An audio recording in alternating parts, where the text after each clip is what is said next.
What great work on the national anthem by New York University assistant wrestling coach Edgar Jaramillo. Edgar, not only the assistant wrestling coach, but a former wrestler himself back in the day at Hunter College. Edgar wrestled in at 197. Inspirational. And Tom Evans along with you today for broadcast of the University Athletic Association Wrestling Championships. And you are looking at the Veale Athletic Center on the campus of Case Western Reserve University, the site of today's UAA Championships. It is set to be a great morning and early afternoon, and we're proud to bring you the championships between the host school, the Spartans of Case Western Reserve. The Violets out of NYU made the trip from Gotham, and then the University of Chicago Maroons. And Tom, if you look at what NYU has done, not only this year but last year, they are the defending association champions, and really a year ago they ran away with it. 146.5 team points. Chicago was second with 118. The Spartans were a distant third with 45.5. You were telling me NYU comes in with 4 All-Americans right now. 4 wrestling on the 15th ranked team. So we're having a great year at NYU. So we've got 2 mats going, and as you're watching in the online broadcast, mat 1 is to the left of your split screen, and that has NYU Wrestling Chicago on it. And mat 2 is to the right of your split screen, and it's a matchup of 2 NYU wrestlers and 2 University of Chicago wrestlers as we start the first matches of the afternoon. This is the 125-pound weight class.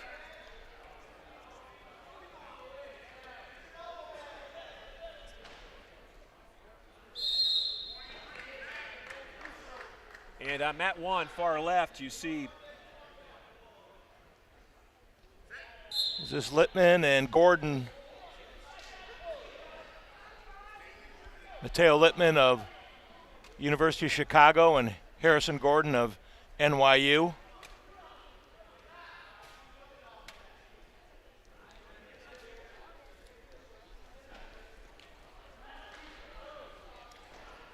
lightweights, I think, Tom, are always the best to watch action-wise. Well, they get it going a whole lot quicker, and that's where you run into your 15-14 matches, and you get into some real flurries. Although these two are kind of tying up a lot. Yeah, they're slowing it down here.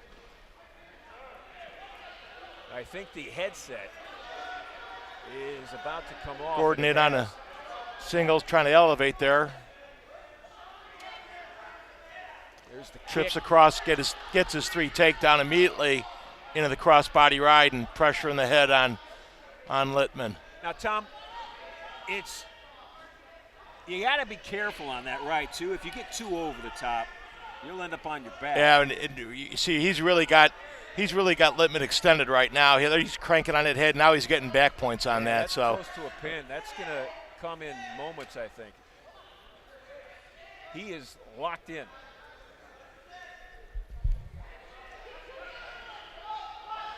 Boy, doing a great job. Somehow works back to his base, gets the 4-point near fall there.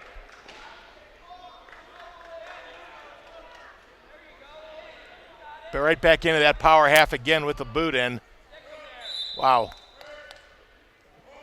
There's some torque there. Gets the fall.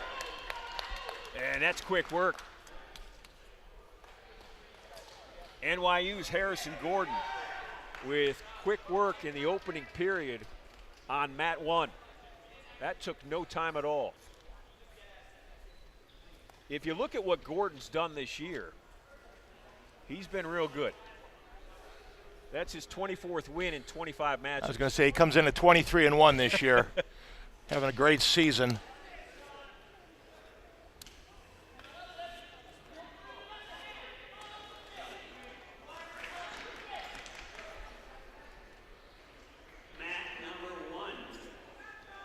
He's only lost to a Johnson & Wales wrestler, but hasn't lost since going all the way back to December. So now on mat 1, it's Case Western's E.J. Elizio against NYU's Thomas Fisher. Fisher quickly into the bundle arms on Alicio. Now he's got him down in the front headlock, working the edge of the mat. Wow, really cranks that over right to his back, and he gets the fall. Wow. So NYU is coming out announcing their presence with authority. 2 first period pins for NYU here. And Elizio still down, working that right shoulder. He cranked that over. He took that front headlock and he took that kind of the opposite way. You don't see that too often. Right around to his back.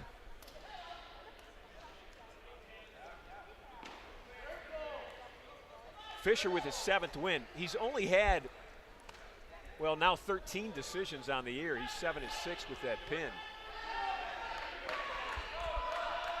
And it's another NYU Case Western matchup on mat 1. That's EJ Elizio. Oh, this is E.J. Elizio here, we're being told. And Harrison Gordon here. Mat number 1, 125-pound weight class. Elizio of Case Western Reserve against Fisher. So here's that Fisher-Elizio matchup. And we're following the public address announcers' cues. 2 mats going on, lots of participants in this 125 weight class, so we apologize on the misidentification on that last match.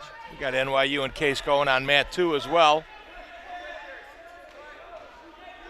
So Tom, here on mat 1, left screen for those watching online, no one with control yet. Kind of in that drape position. Elizio trying to hold on, and Fisher trying to get his hips up above so he can score here. So he's very close to getting points. Pretty close to putting him in a danger situation. So because Elizio still has the leg, that's why they haven't awarded right. takedown points. And if Fisher would have kind of exposed his back and he got a 2 count, they call that danger now, so then they would award the back points and the takedown there. But Elizio doing a nice job of locking on the leg there. And now the referee gives the takedown, the 3-point takedown. Elizio's going to kind of try to base up off of that, and then he can't. Keeps that leg turked, and just that crossbody turk there, picking up back points. There's certainly been a pattern to the first 3 NYU wrestlers. Yeah, they want to throw the boot, and they want to come out and pressure the head real quickly. Always looking for back points right off the takedown. All 3 of the first wrestlers that we've seen from NYU just really getting after it.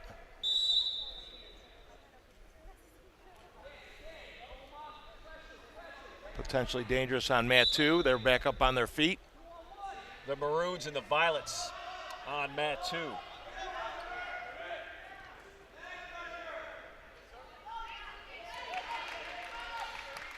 Get an escape by Elizio here on mat 1.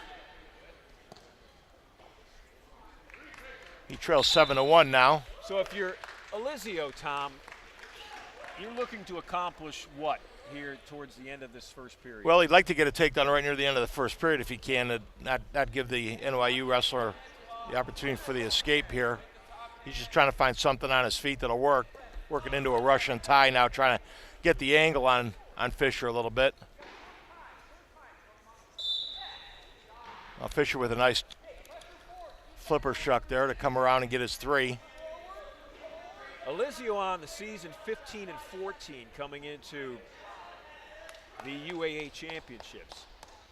Fisher leads 10-1 here at the end of the first period. And EJ's been a real good wrestler in his career here at Case Western. 61 wins, 49 match losses.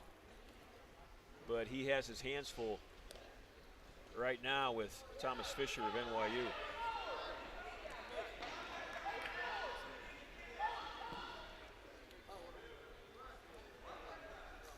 So Fisher's going to choose down in the second period. It was his choice. He looked at his coach, and they chose to go down.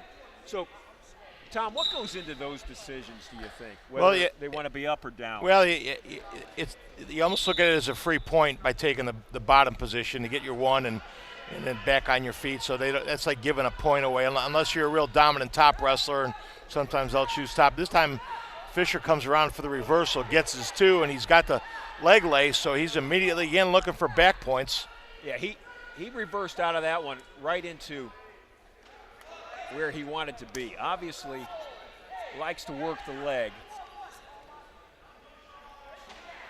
Lizio gets to his feet. He's got to get some hand control, and Fisher kind of turns him out there.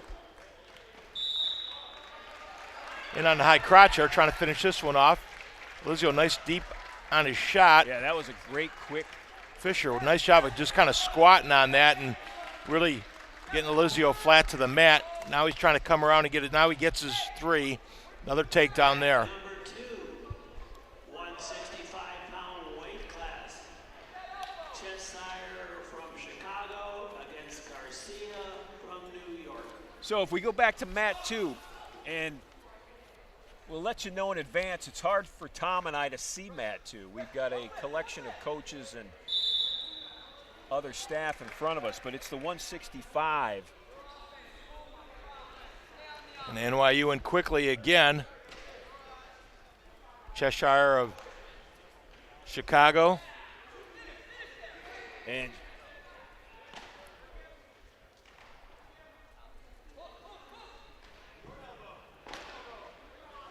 Garcia of NYU. So you've got Cheshire and Garcia on mat 2 in 165, and it's Garcia NYU comes with around the and gets the takedown. takedown, goes up 3-0, and again, there's that boot.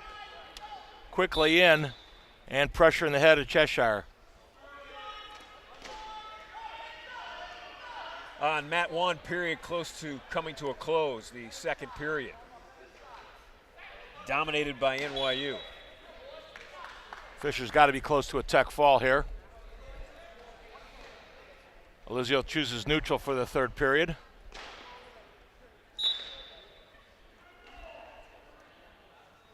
On mat 2, it's Cheshire, the third seed, against Garcia, the 5.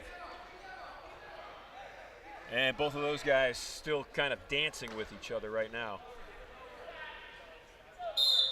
Tom, familiarity though. I mean, you know, these teams see a lot of each other, whether in a duel or, and there's the NYU takedown on mat 2. So Garcia leads 6-1 over there. How much does familiarity, you know, with the opponent play into? Well, yeah, you know, you want to study the best you can. You want to know what their best stuff is, and we see Fisher with the takedown here. Another 3-point takedown, goes quickly for the tilt.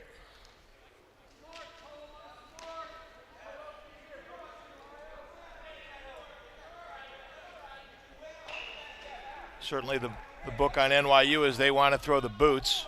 You know, one of the things that I think has changed strategic-wise with wrestling over the years is there's a lot of riding high on shoulders, where before you really were taught to, keep those hips down. Exactly. That's where the transition been. The transition's been on back points and being aggressive on top, and obviously the rule changes support that with the 4-point near fall now.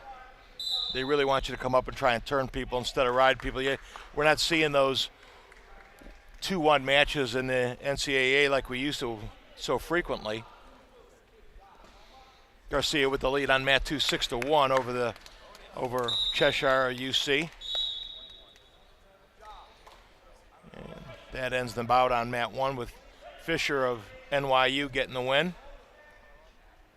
So NYU out of the gate, at least on mat 1, 3 matches and 3 victories.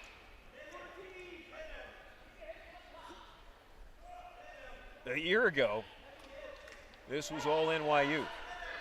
146 team points. Sure starting out that way again.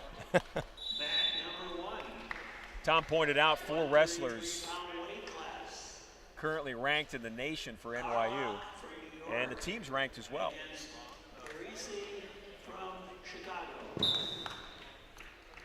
So we got Carlock from New York and Barisi from Chicago on mat 1. at 133 pounds. Parisi from Chicago, the 4 seed. Carlock, the 5.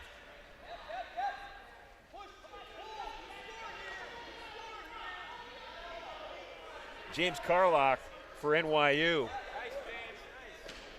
a first-year wrestler, freshman. 16-5 this year. Trying to turn the corner. Carlock trying to turn the corner on Barisi here. He's locked in the crotch. He's got to get his hips up. Barisi, nice job of coming across and trapping the legs. Pretty close to his takedown here. He should get it pretty quickly. Yeah, there's his 3. There's his 3.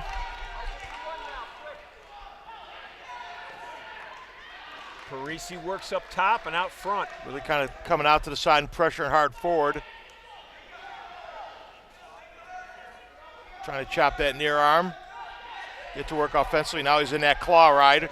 Coming across, and Carlock quickly to his feet and gets his 1.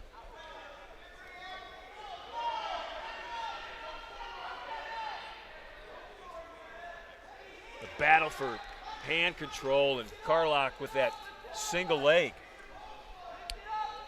Trying to finish that off. Now he wants to kind of pull it out, and now he's squaring up in front. He's gonna pull him back. Yeah, he's gonna trying to hip it down. Now he's just looking at that chop, bring him to the mat. If you're Parisi doing a nice job on that. And to stay in control, you want to pull that guy back to the middle of the mat, right? Absolutely, and really with the rules in the Carlock getting the takedown there. With the rules now in the NCAA, all they have to do is have 1 toe in, and they're going to let him continue to wrestle. A lot of side mat space here. Got a Barisi now pops out on that. Pin on mat 2. Will come from behind there for Cheshire on mat 2. Gets the pin after trailing early.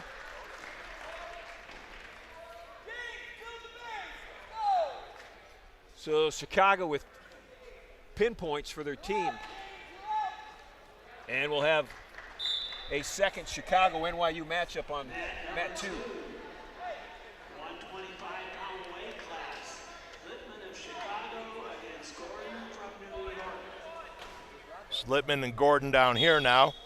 Gordon we mistakenly had him here earlier, 23-1. Quickly in on the takedown. He's got his 3. You said Gordon comes in here with 23 wins on the season.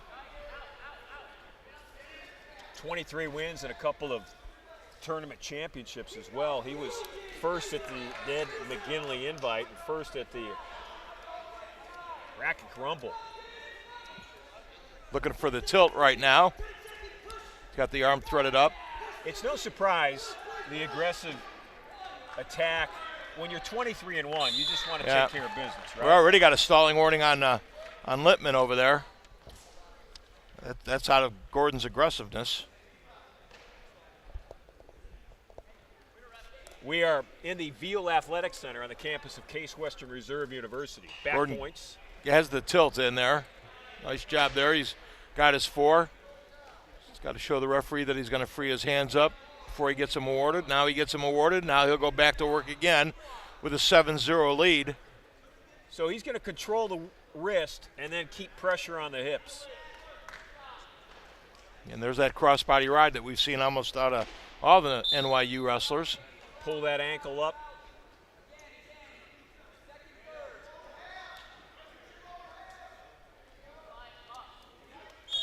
And then both wrestlers, I think, Tom, are wondering why they were still wrestling. Gordon kind of pulled his hands back to say, are we off the mat or not here? Let me get a fresh start here.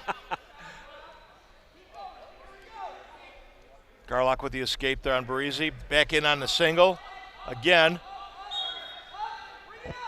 Bringing it up. Nice job of chopping across. Doesn't have his takedown again. Good job of scrambling by Barisi here on mat 1. Carlock with a nice trip, looking for the near side cradle. He's got the takedown. He wants some back points with it. Trying to squeeze that Looking together. for that near side cradle. Barisi trying to fight that off. You know, the way Parisi's working his neck right now reminds me of a story that my high school wrestling coach used to tell us. Larry Rowe, he said, He said, pretend you got a steel rod going right through the top of your head, driving right through your neck into your spine, and that steel rod is not going to bend, right? You get the neck strength of a wrestler, Tom. Oh, yep.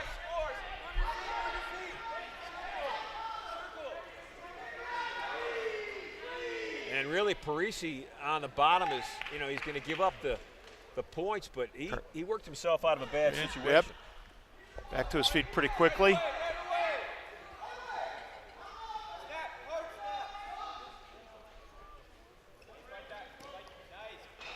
Carlock again around that sweep single again, and Parisi trying to whizzer it one more time.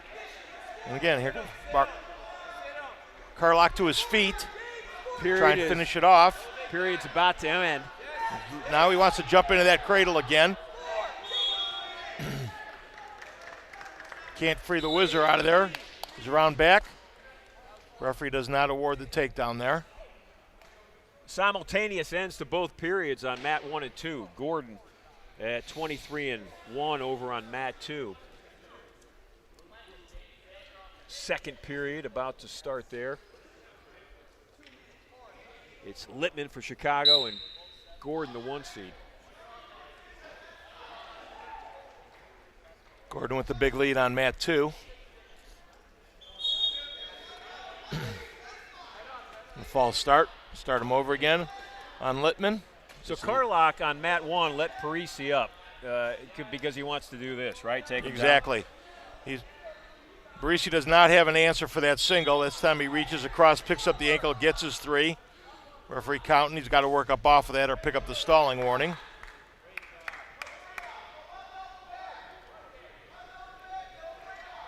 Parisi really keeping the pressure on. Carlock really keeping the pressure on Parisi here on mat 1. On mat 2, Gordon is trying to turn Littman. And Littman's doing a good job holding on to Gordon's left foot. So that's a stalemate. They'll reset. We're back neutral again. This time, Parisi in on the shot on mat 1. Trying to finish off. Carlock doing a nice job of coming over the top on him. Trying to slide a boot in here. Parisi trying to come out the back door on this one. Gordon with back points on mat 2, and that'll be a technical fall. That ended that match, so he's 24-1 on the year and rolling along.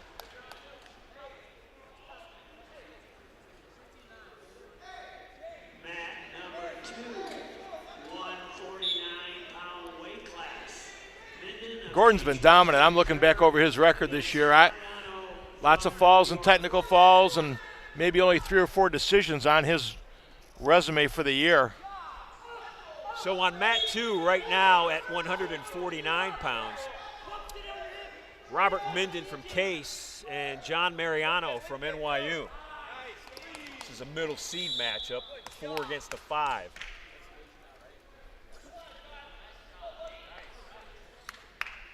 And another victory on mat 1 for NYU. That's Carlock with his hand raised. Mat number 1, 133-pound weight class. Rustad from Chicago against Green Barrios of Case Western Reserve. So left of your screen, mat 1 is Jackson Rustad for Chicago and Alex Green Barrios for Case Western. It's Rustad in on that single right away.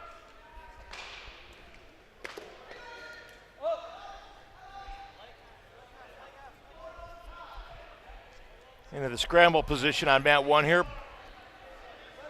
Barrios back exposed. Rustad gets the 3-point takedown.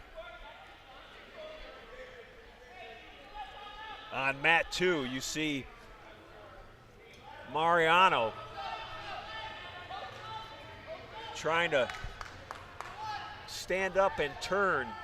Minden draped, but Mariano getting the hips up above. Again, in that scramble position we see so frequently. And a pin over to on mat mat 1. Yeah. Rustad gets the fall on Barrios.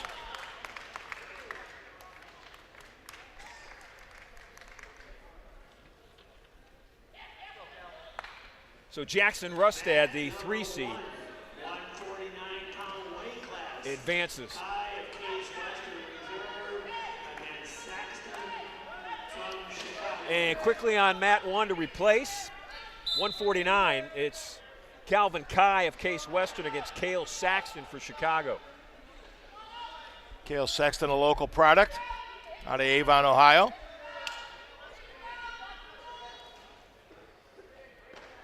Calvin Kyle, if you look at his season so far, he's got 56 decisions, 26 wins, 30 losses in his career, I should say, not season.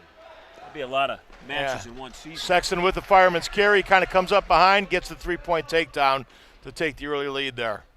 So the Spartans, the host school, really struggling in their opening individual matches. Kyle with the escape. We're back neutral. Mat 2, NYU on top.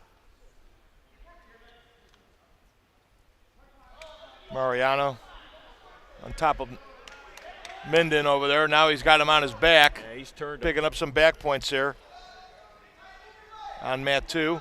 Looking for the fall. And he's real close.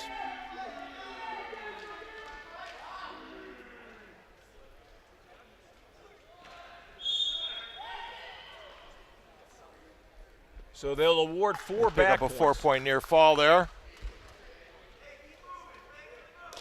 as the period ends.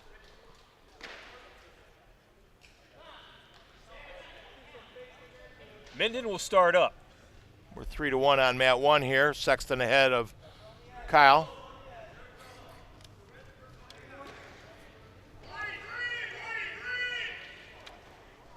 Warning on Kyle for stalling. Sexton in, got his head inside there on a single. Kyle with the drape right there, trying to lock on, looking for the stalemate here. Sexton trying to get his hips up higher to finish this one off.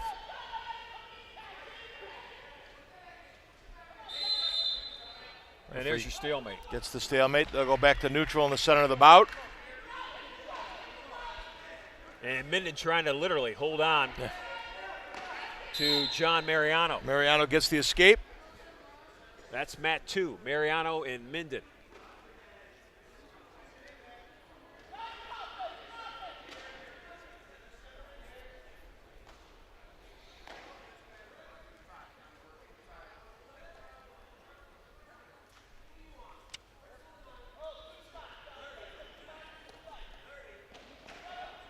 Again, we're 3-1 on mat 1 here. Sexton of Chicago with the lead. Quick shot. Trying to finish off the double, drive into it. Good job of peeling that one off by Kyle. Really. Comes up in a double underhook.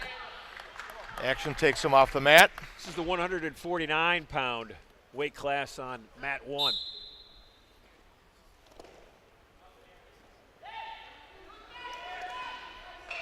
On mat 2, we're at 125. Time Sexton blocks him and gets the double underhook as the period ends. We'll go to the second period with Sexton up 3-1 on Kyle here. Sexton chooses the down position after Kyle defers to him. Over on mat 2. Referee calls him off the mat. Go back to the center and we'll get a restart. NYU in this UAA championship a year ago had 7 individual champions Sexton with the escape for Chicago on mat 1. in the 10 weight classes. That's Penn State-like. Yeah, it is. Yeah, the Nittany Lions looked pretty good last night. Wrestled Ohio State.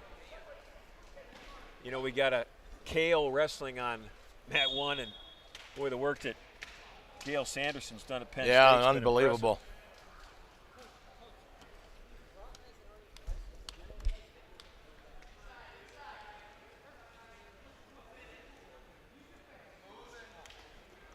Sexton with the shot. Veale with a nice counter. Looking for the big move. They're out of the front headlock. A little cement mixer tried.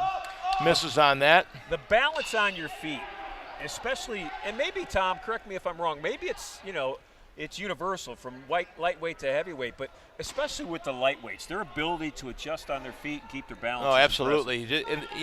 It's body control. It's knowing where you're at all the time.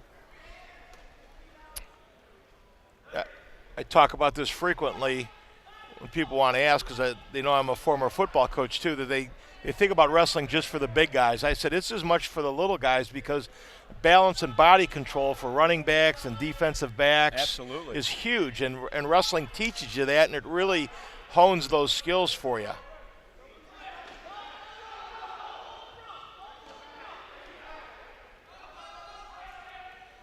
Over to Mariano Minden now trying to come around again. They in that scramble position, neither wrestler able to finish it off. Second period ends. It's 4-1, favor of Sexton as they enter the third period here. Veale goes to the down position.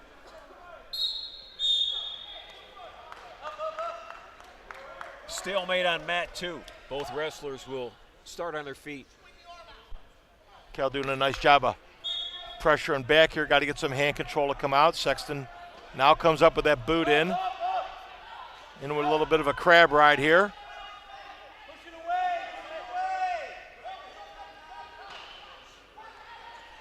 Gets Veale extended. Now kind of going to work on him here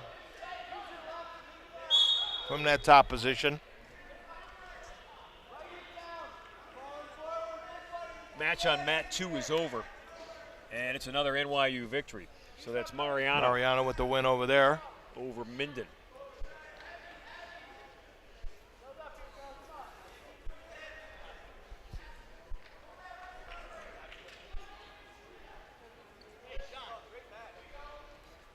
We got Case in Chicago up on mat 2 again.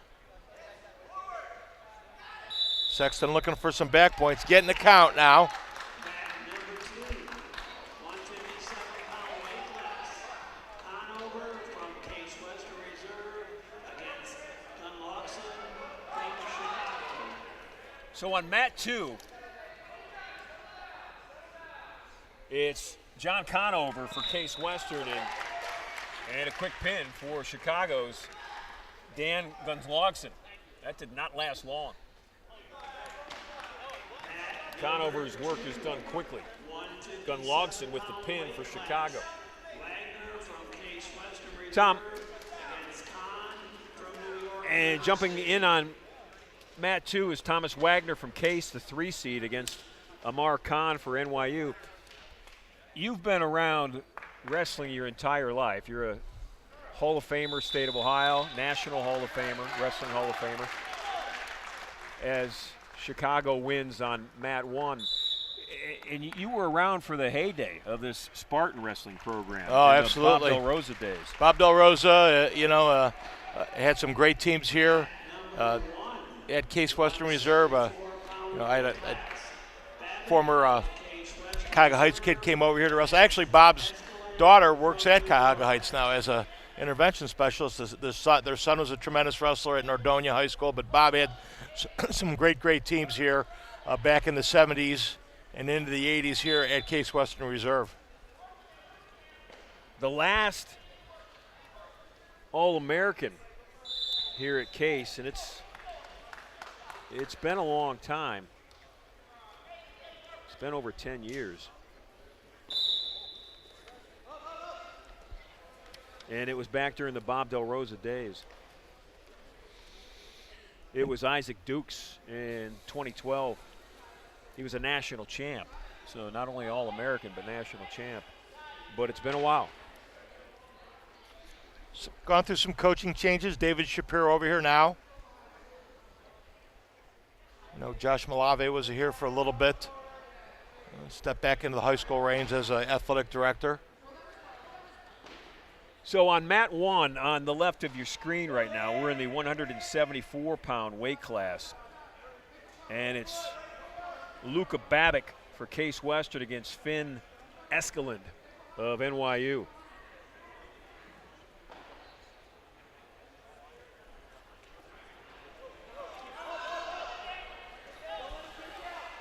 Eskeland on the season, he's a senior for the Violets, 12-6 overall this year. Has not placed in any of the tournaments that NYU's wrestled in. Some familiarity with Luca, Kirtland product. Coached by Scott Francis there. Right now trailing 3-0. Giving up some back points right now on the edge of the mat here. Babick 11-13 this year. And in those 11 wins, he's got 7 pins. He's fighting off his back right now. And there's just a little bit of a toe on the edge of the mat. Babick was almost on the gym floor. Well, that immediately stops it. And with the new rules, they really have to, I think they're going to have to build mats now with a little bit more space on the edges because they're letting them wrestle so much on the edge anymore. It's a lot cleaner, the rule now, as it is now. So you really know when you're off. Babick, nice up, cuts away, gets his one. He's trailing 7-1 now. Wow. Boy, that's strength right there, the tip. I mean, just the control. Nice little toss out of that Russian tie there. And Babick's on his back.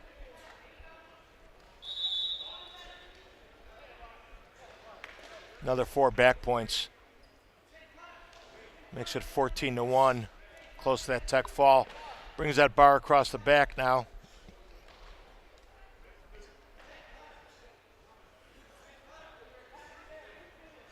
Eskeland's just going to let him up. Turn him loose. Push him off. Eskeland knows he needs a takedown for the tech now. We're looking at mat 1 right now as we talk about Eskeland the with a current match. Shot. Babick trying to counter there into the front headlock. Eskeland takes that right into a carry, right to his back. And Case Western looking at a pin on mat 2. And that gets Eskeland the tech fall here on mat 1. So NYU with another match victory. And Conover gets the fall. Nice deep half there to finish off Gustafson of Chicago there. John Conover with a pin on mat 2. First Spartan victory.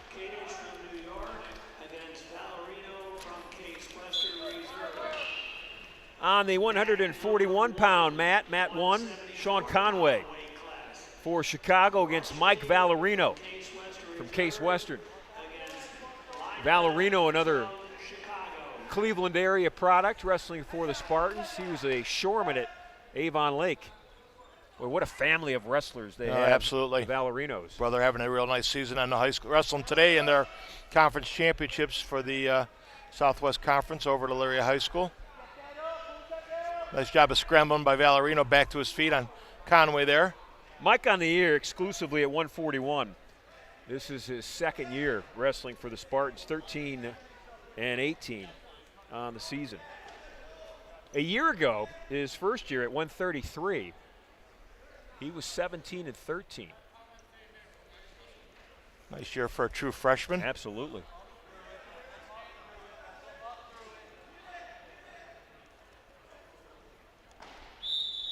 Headgear comes off. The referee will let him reset there. Mat 2, we got a Spartan NYU matchup.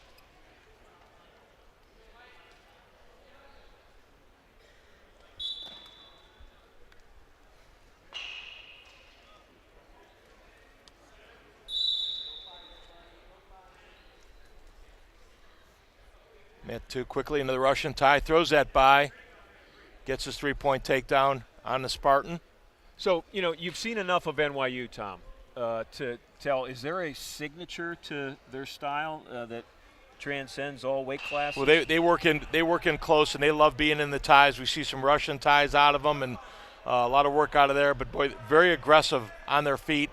And really, when they get you on the mat, they want to get those boots in, and they're looking for back points right now. These are not wrestlers looking for 4-1 victories. They're looking to tech fall and pin their opponents.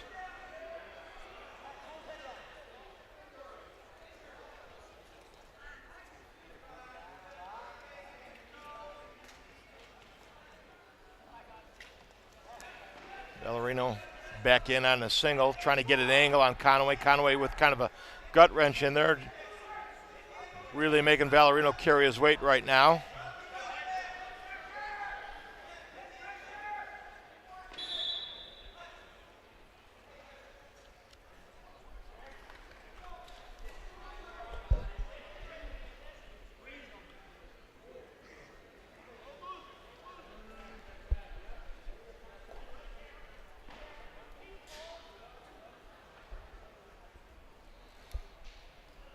Violet's looking at a pin on mat 2 at the edge.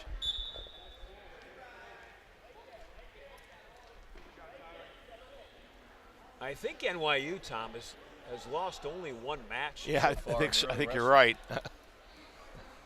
And dominant. And really, the bulk of their ranked wrestlers are in the upper weights. 65, 75, and 285 are all ranked nationally. The tie-up on mat 2 is almost looks like it's impossible to get out of. He's got those arms turked across there.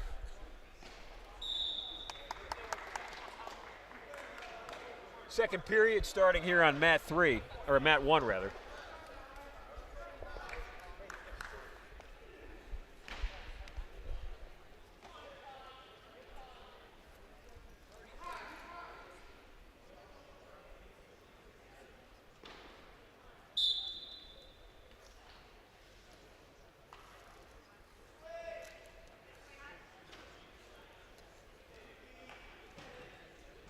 Peeling the arms away, and the Maroons with an escape.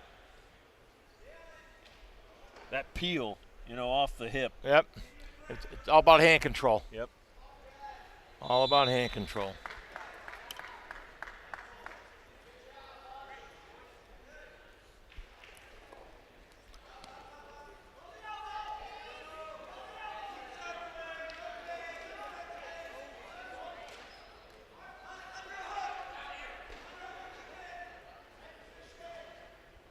Case Western will be up on mat 2 as they start a new period. University Athletic Association Wrestling Championships from Cleveland this weekend. Campus of Case Western Reserve. NYU, the defending association champions, and heavily favored again this year. And if the early results are any indication, they're on their way to a second championship in 2 seasons.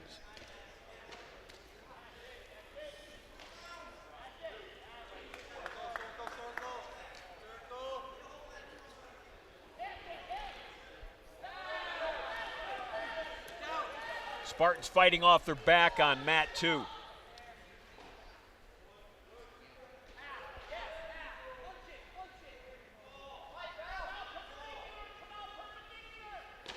Driving the half.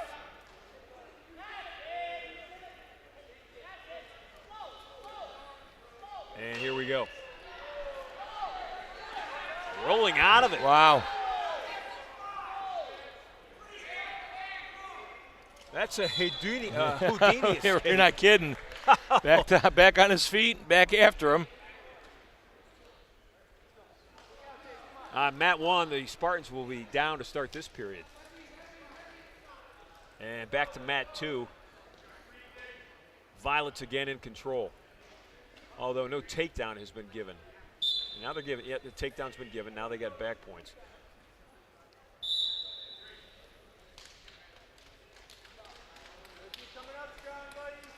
And the match is over.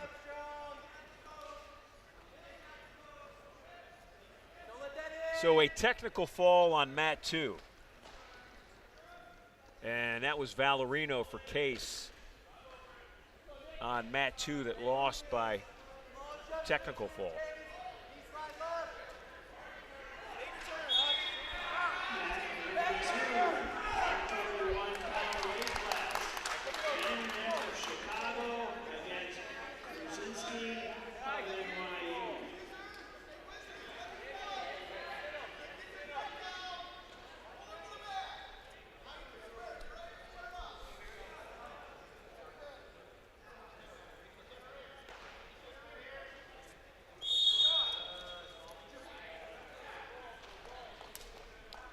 So on mat 2, we've got Nick Krasinski of NYU against Keaton Marnick for Chicago in the 141.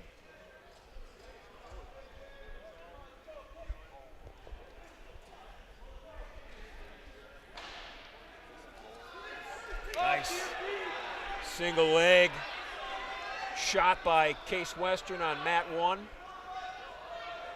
It's one thing to get in, it's the other to really finish it, right? And that's a huge difference between high school and college. You see a lot of high school wrestlers concede takedowns. College wrestlers never concede a takedown. They battle you all the way. They get into drapes. They get into rolls. They're going to make you earn every second of it.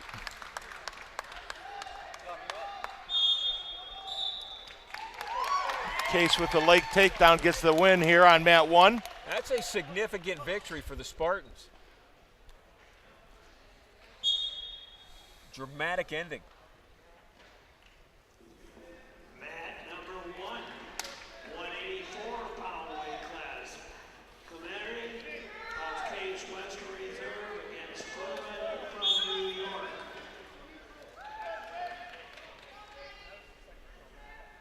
.184 coming up on mat 1. Case in New York. It's Furman for NYU and Gamir for Case Western at 184 on mat 1.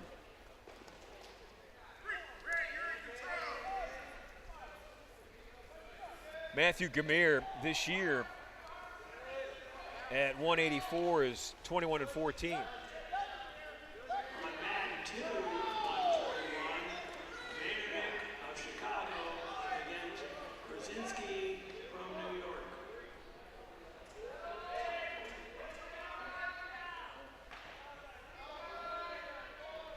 So Marnick for Chicago's got Krasinski on mat 2 in trouble on the edge. And NYU getting back points here on Furman. mat 1. The deep half in there, got the arm, looking for the fall. And he just Gamir got it. That one was quick. quickly into the half, quickly on his back, quickly over. Well, when you're on your back and your legs are kicking, Yeah. that is not a good sign. Especially when you're wrestling an alligator, right? Exactly.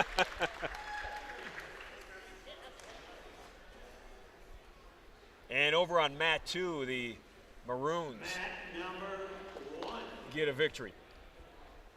184-pound weight class. Durbin from New York against Creighton of Chicago.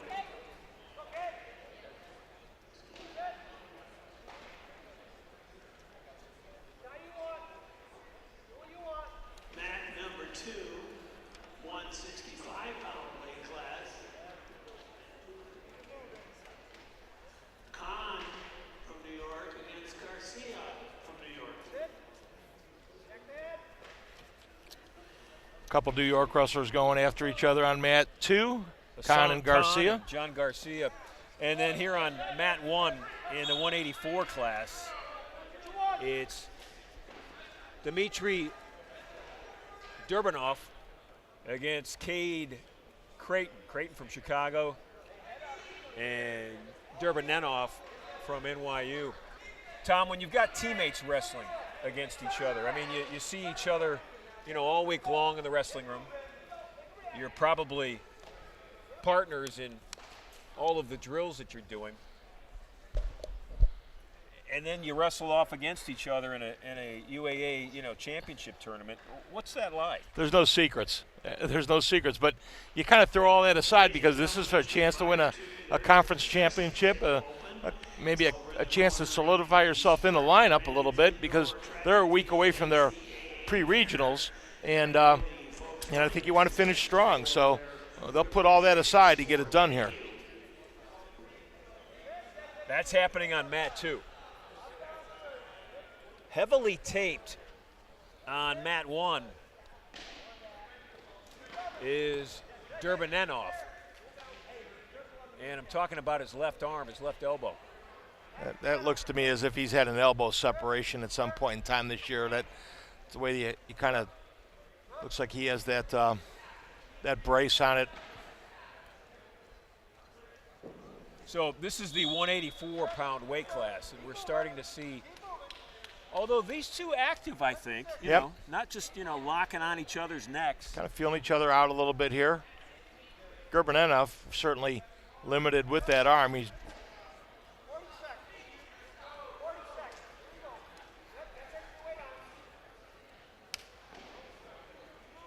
and NYU victory on mat 2. Well, it was hard to I was going to say not have one. that was a tough prediction there. And smiles with teammates as they walk off the mat.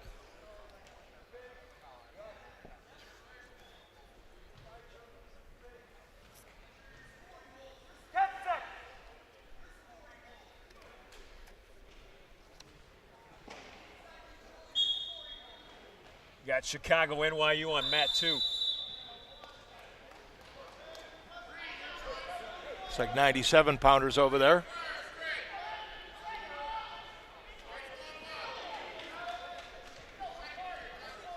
They got after a takedown right away, Tom.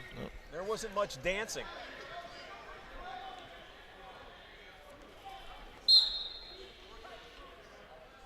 Chopping that elbow. And really, the driving heavyweights shoulder. are the wrestling is. They're so athletic. They are incredibly athletic. I mean, it's not. I don't want to sound like an old man here, but it's different than it used to be. At the heavyweight. It used to be a lot of pushing and shoving and working for stalling points and a lot of one-move matches. You don't see that anymore. Yeah, you're trying to lull your opponent into that moment where you can that make one your mistake move, right? and that one off balance or that one push anticipated that turns into a turn of a match.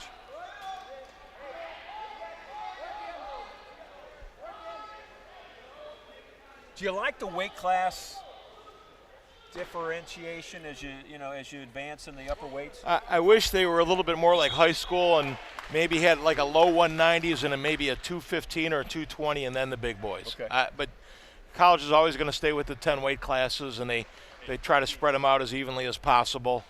Got an NYU pin on mat 2.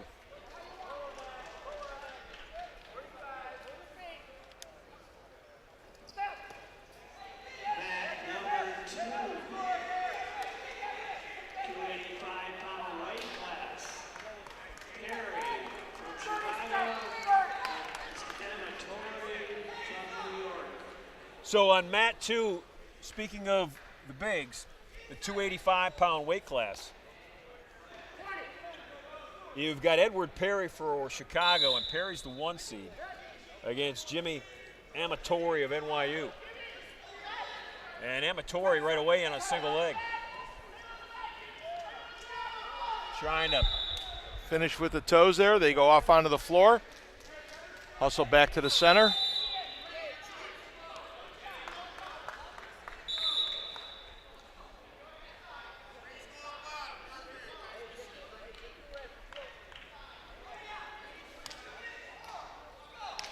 New period on mat 1.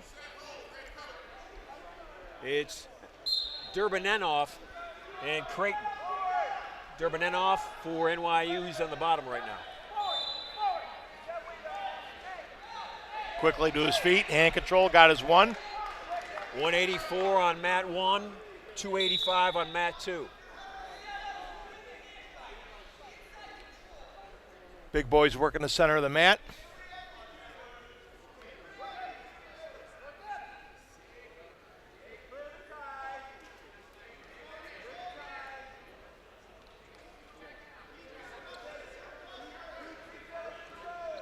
Tom, at this point in the season, you mentioned, regionals coming up, obviously today the association championships.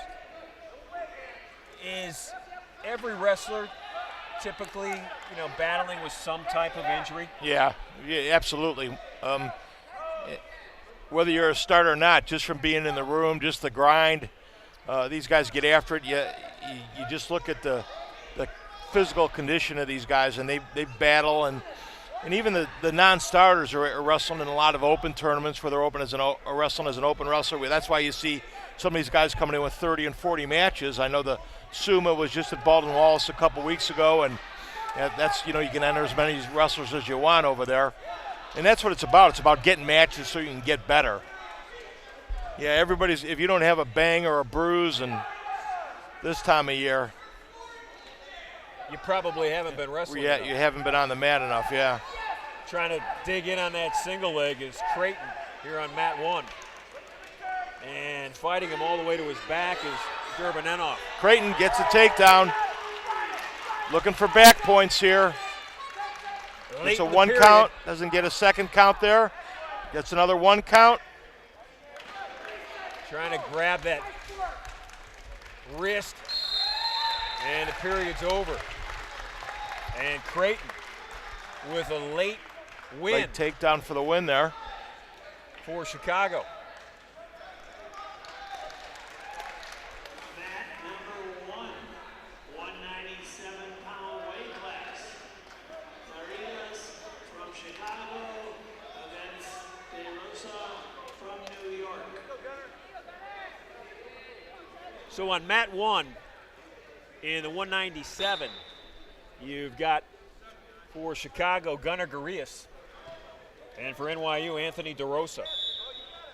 Gunnar, the top seed, wrestling for the Maroons. Try to snap DeRosa down. Nice job by DeRosa squaring up with him on the edge of the mat. Yeah, getting out of that without separating his Yep. shoulders. Yeah.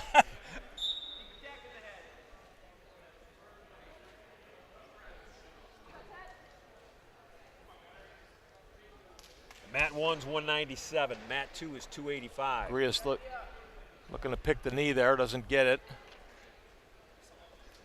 When you're running that pick, it's all about, getting the momentum of your opponent coming in the direction that you want them to. And you want his weight on Yeah. that foot. You want you want him in a Down. position where he's got to post that foot up, and then you can pick that knee and drive across it.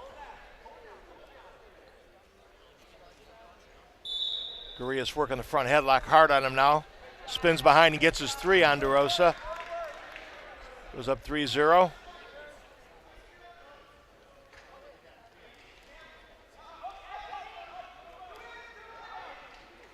On mat 2, Chicago, Perry trying to, Working into that underhook there.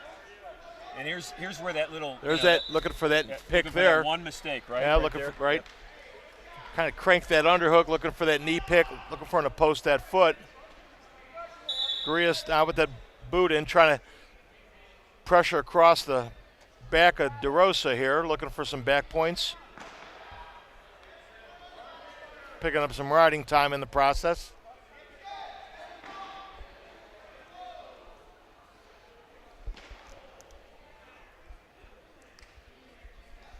Perry and Amatori on mat 2. Referee taking a good hard look at that. Potentially dangerous there. That was the far arm kind of slipping up into a chicken wing there. Not the kind you get at BW3s either. So Garias and DeRosa back to the center of the mat here on mat 1. DeRosa on the bottom. He wasn't sure he was going to caution. He cautioned Garias on that one while DeRosa was kind of switching his feet.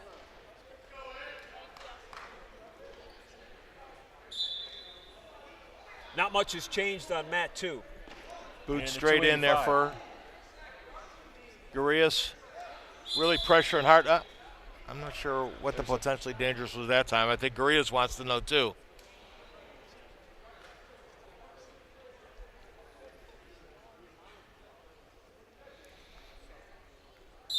He had the cross body in and picked up the far ankles, really pressuring hard across the back. I didn't see what the stoppage was for. Well, Tom, you've been involved at every level of wrestling, and the National Hall of Fame, honor that you got this past year, speaks to that. But have you ever been an official?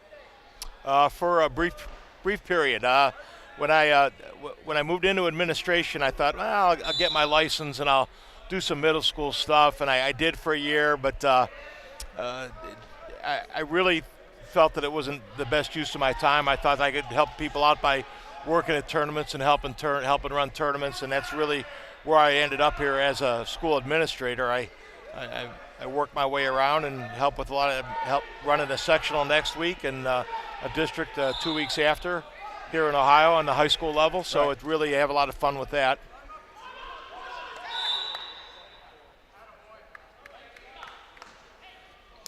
Mat 1 moves to the next period. It's Gunnar Grias and Anthony DeRosa. Gurias defers to, or DeRosa defers to Gurias, and he goes down with a 3-0 lead here, starting the second, and a bunch of riding time.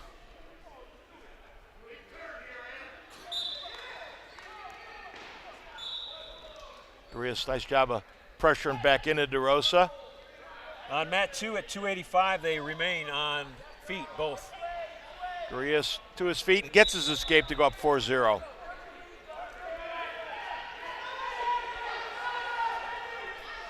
Perry with a shot. Amateur fights it off on mat 2. They're back on their feet. Working that collar tie. Just kind of banging on each other there on mat 2. In on the single is Gurias. Nice step through trip. Pick up his 3. He's going to look for back points. He's got the leg split here. He's got to try to turk that top arm on it. DeRosa does a nice job of coming back to his base on that one, not giving up the back points. Quickly goes to the bundle arms, looking for that far side cradle. Gurias really cranking on it, up 7-1 right now. Complete control. Nobody could get a takedown on mat 2, and there it is as I say it. It's That's an NYU takedown Perry for with Amatori. Perry, the kind of sloppy shot. Amatori does a spin behind on him.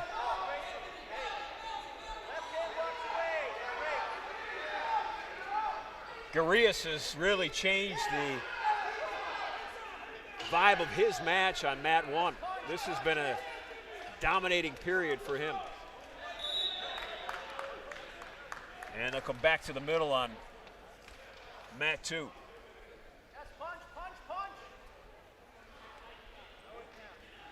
That one's over. And they will raise the hand of NYU's Jimmy Amatori. So Amatori wins that in a decision. DeRosa and Gurias still on mat 1. Mat number 2, 125-pound weight class. Gordon from New York against Alizio from Case Western Reserve. So all the way back to 125 on mat 2. And we got Harrison Gordon from NYU, the top seed against Case Western's EJ Alizio.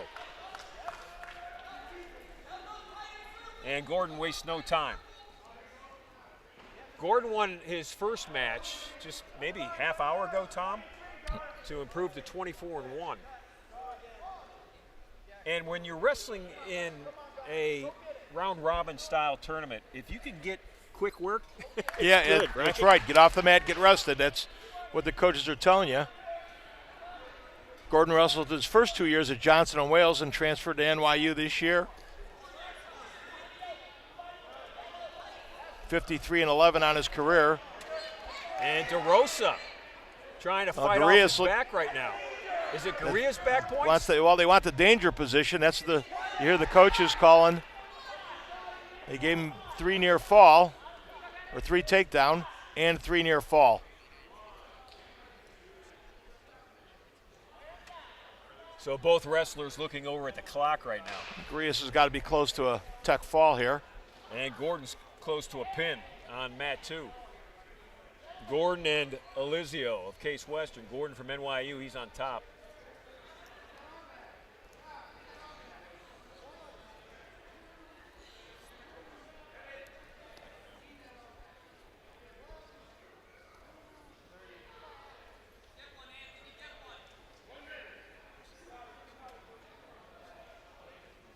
Gordon will turn it again, and Alizio's in a bad spot right now on mat 2.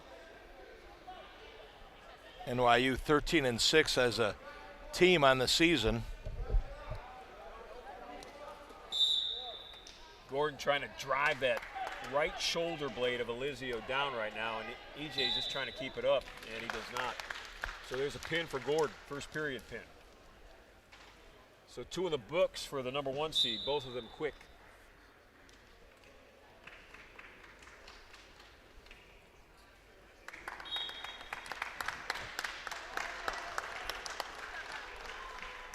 Real nice match on mat 1. Mat number 2. Benegarius with the win. Weight class. Littman from Chicago against Fisher of New York. We'll stay in 125 on mat 2. 285. Sonborn from Chicago against And on mat 1 we'll be at from Case Western Reserve. 180,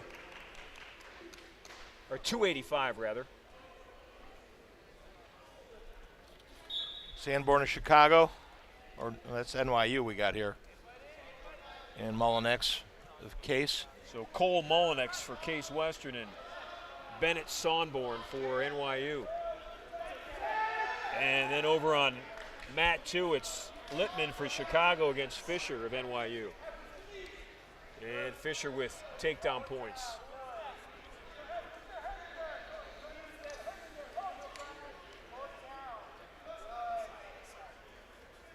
Tom, what's the potential benefit or maybe deficit to, in the 285-pound class, and specifically here on mat 1, you've got a significant weight difference. Yeah, exactly, and that which is why, I big believer in that something at 220 here. Freestyle, there is kind of a break. There is about a light 200-pound weight class where you saw Kyle Snyder from Ohio State wrestle heavyweight, but then wrestle that lighter weight in freestyle competition. But a lot of times these lighter heavyweights have a whole lot of action in them and really take the big guys to the numbers, and they really keep the tempo up, which sometimes the big guys have a tough time with. Right now we see them working collar ties, both wrestlers. Well, we've got both ends of a meet going on right now. You've got the lightweights at 125 and the heavies at 285, the opposite ends of weight classes. And on the 125 mat, that's NYU's Thomas Fisher with the takedown. With the double there, picks up his 3. Drives through on Elizio. I'm sorry, on Linton. Well, we saw Fisher against Elizio earlier, and he did the same thing. Takedown, let up. Takedown, let up. So that's obviously confidence in your ability to take somebody down, but is it also maybe you're just a better wrestler on your feet than you are? I think that, and sometimes it's building a lead and then going from there with it. You build that lead, and then you go to work on the top a little bit. You want to have a 5 or 6 point lead, and then you can go to work on top.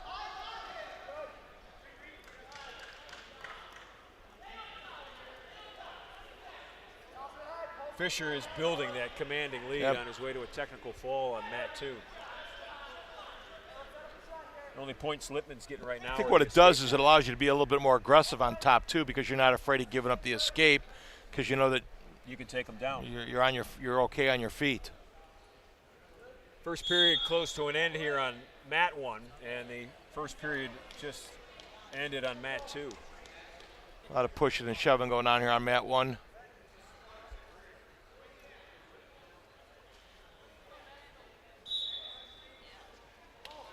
It's Sonborn and Mullinex on mat 1.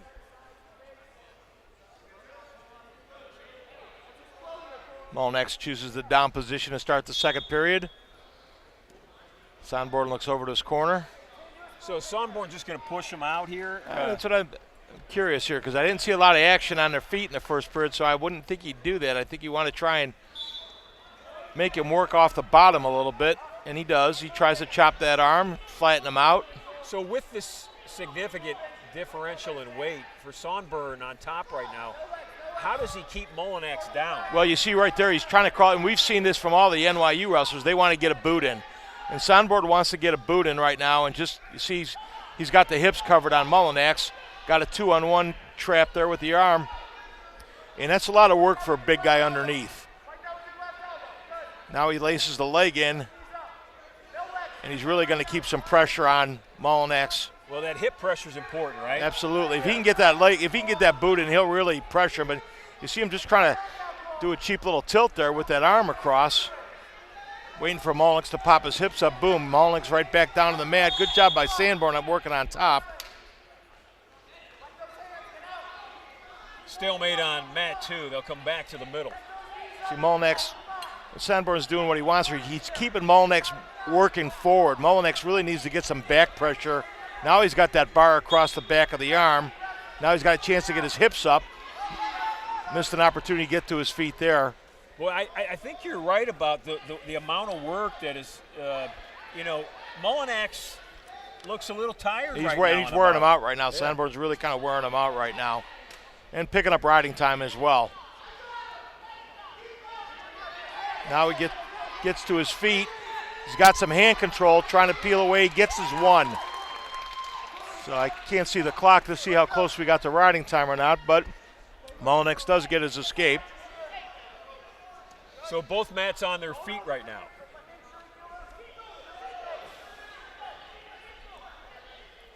Period on mat 1 coming to a close.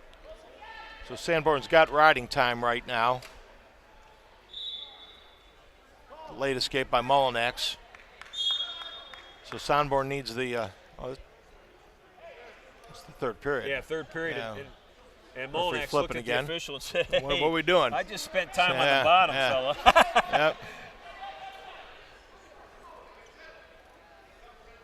In case you didn't notice. Yeah. Sanborn trying to post out. Molinex really trying to use that weight to his advantage and pressure forward here. Sanborn pinches the arm, hits a little roll on it, takes Molinex right to his back. Now he's picking up some back points with it as well, Yeah, looking for the fall. Yeah, he's locked in. Got to get his feet He's got back. that tight. And there's Sanborn gets the fall in the third period. And that's Sanborn just doing a nice job of using Molinex's weight against him. I got to tell you, partner, that was an entertaining 285. Once they got it going there a little bit. Mat number 133-pound weight class. Martinez from Case Western Reserve against Carlock from New York. So on mat 1, we've got Case Western and New York. It's James Carlock for NYU and Art Martinez for Case Western. And I've got to give on mat 2 credit to Mateo Littman. Thomas Fisher was takedown, let up the whole first period, but Littman has. He's battled back here, battled looking for the back. takedown there himself on the edge of the mat.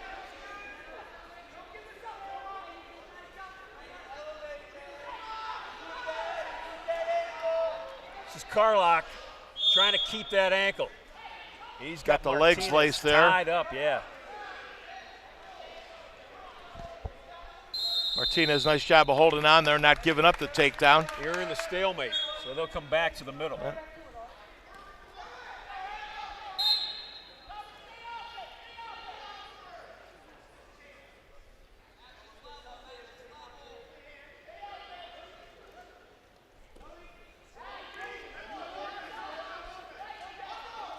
Carlock, the first-year wrestler at 133, 16-5 coming into this weekend. And on mat 2, another takedown for Thomas Fisher.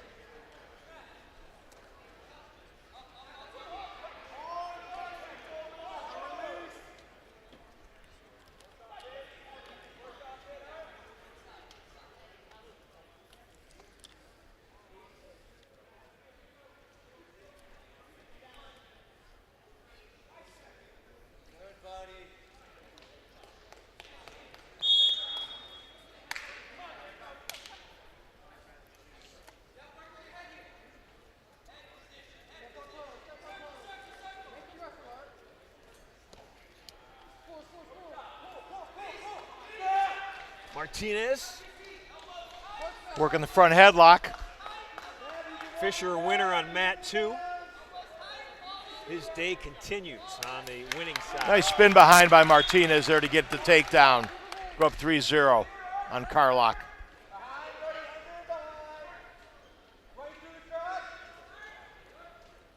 A year ago, in his sophomore season, Martinez was 4th at the Central Regional Championship. He won 3 of his 5 matches, including a pin.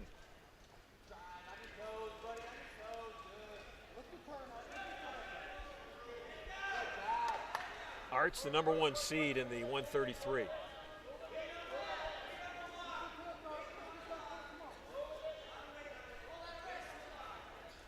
In that 4th place finish in the regional championship, season-wise, he led this Spartan team. This is Matt 1. This is Art Martinez. He had 32 wins last year. Martinez draws a stalling warning on Carlock.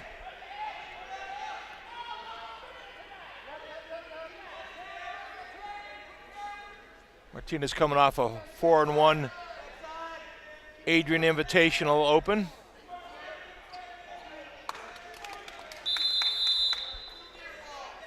Two points, near fall for Martinez. And that'll close that period. Actually coming off a win at the John Suma Invitational. Went 4-0 at the Suma.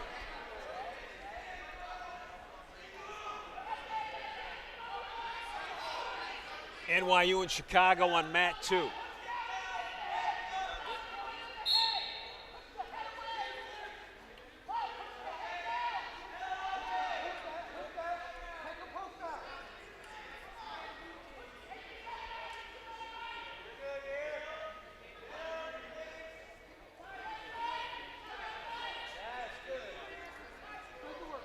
Russellstad has Martinez ranked 7 in his weight class, coming in at 25 and 28 and 5.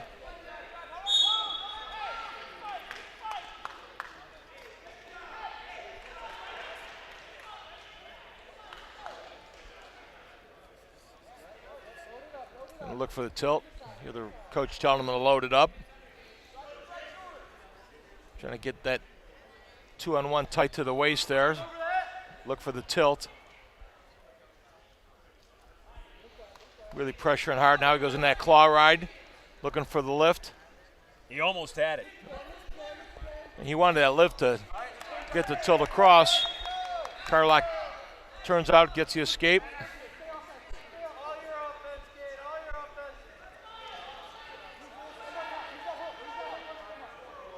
Martinez quick with the sprawl. He really got his legs out Got of that it. front head, like really pressuring Carlock. Nice drag right there. Yeah. Lets it pop up, hits a nice short little drag to come around and get his 3 for the takedown. So that's all getting your opponent to move in the direction you Exactly. want. That's kind of working that front headlock a little bit. You stay in that front headlock a little bit, you want to kind of pop out of there, and Martinez does a nice job of dragging that through there, pick up the takedown. Martinez impressive on mat 1. And back points on mat 2 for NYU. Got that leg turked in there, trying to pressure across to pick up some more back points. And the period's going to end.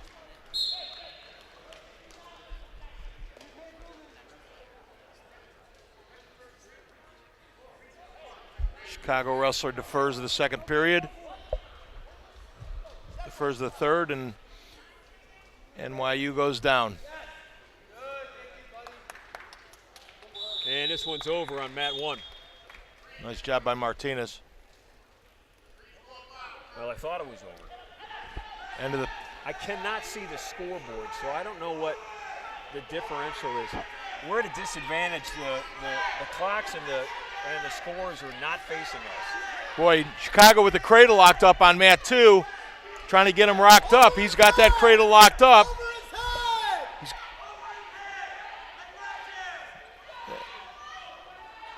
The NYU wrestler trying to stay flat there. Now he's got him exposed. He's picking up some back points. Looks like, I don't know if he got a 2 count or not. Yeah, the referee's saying he got 2 swipes. Trying to get that head back in the ribs again to bring him back through. Again, he's got that cradle locked up. Tom, I think it's funny, and I wrestled, you wrestled.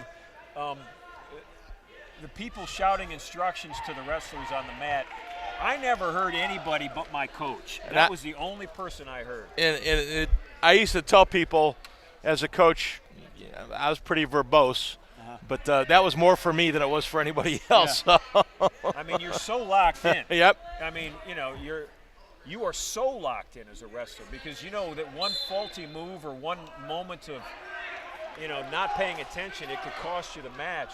And the reality is, with me yelling it, by the time he hit it, was too late anyhow. Right, exactly. They're back on their feet on mat 2.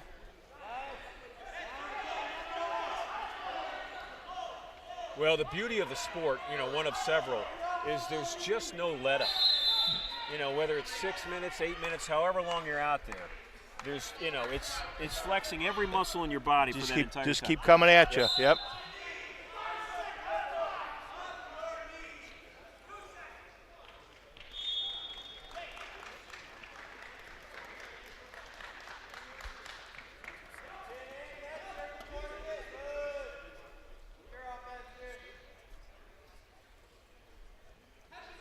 This has been very entertaining for Tom and I today to bring you the University Athletic Association Championships here from the Veale Athletic Center at Case Western Reserve. I mean, hopefully you can tell your two announcers big fans of the sport. Both have been involved in the sport at some point in their lives. And Tom, my partner, Tom Evans, continues to be not only on a state level in the state of Ohio, but on a national level. Martinez with the takedown there. Martinez has been impressive. He's been in complete control of this match. He is quick, and he loves that. He loves that short drag.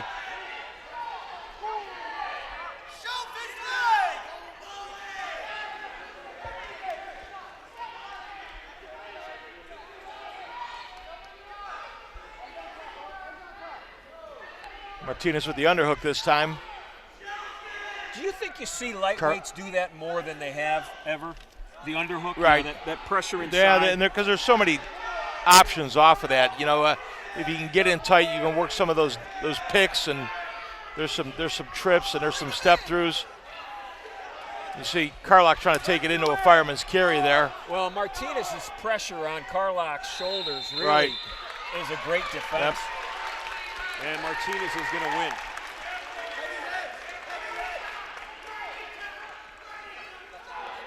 Chicago with the takedown on mat 2.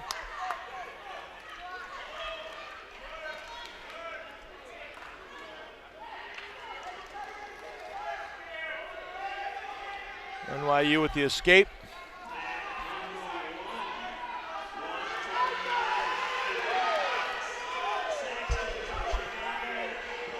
No points awarded on that mat 2. Still working on it. Chicago kind of in a Peterson position while NYU's trying to come around on it. Nothing as they go off the mat.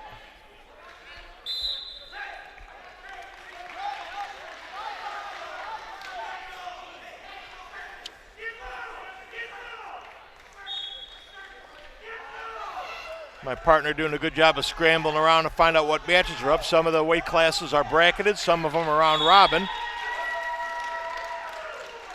It is a challenge, I will say that. And Chicago with the win over on mat 2.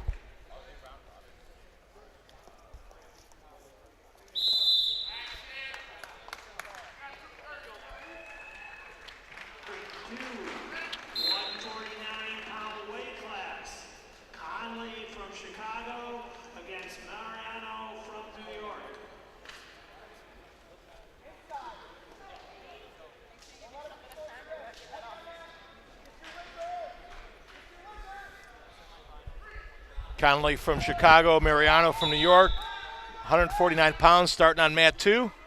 And with 149 pounds on mat 1, we've got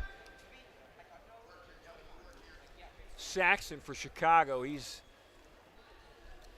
on the bottom right now against the 2 seed for NYU.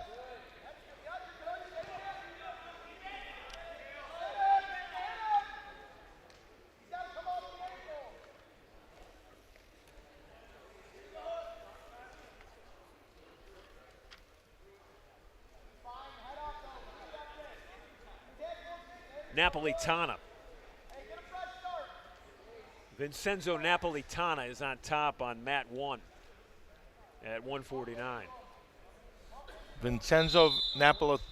Good Irish. We're in the right neighborhood. Murray Hill's right around the corner here. Right around the corner, yeah. The best Italian restaurants in the city are right around the city. corner from us. So Some of the best Italian restaurants in the country. Of course, NYU and Chicago. they would know a little bit about it. There might be an Italian restaurant or two in those two cities as well. It's one of the beauties of this campus is you are literally within walking distance of some great pizzas, some great pies. 4-point near fall for Conley over on mat 1. Takes a 7-0 lead over Mariano.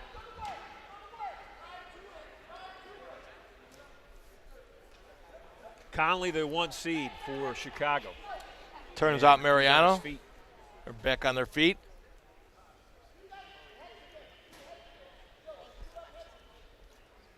This is one of the bracketed championships, 149. Okay. And not the round robin. So Conley got the bye, and Mariano beat Case Western's Robert Minden in his first match.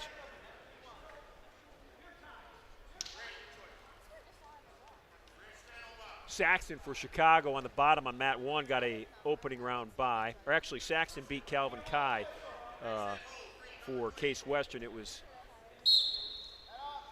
Napolitano, Vincenzo, who got the bye. He's the 2 seed.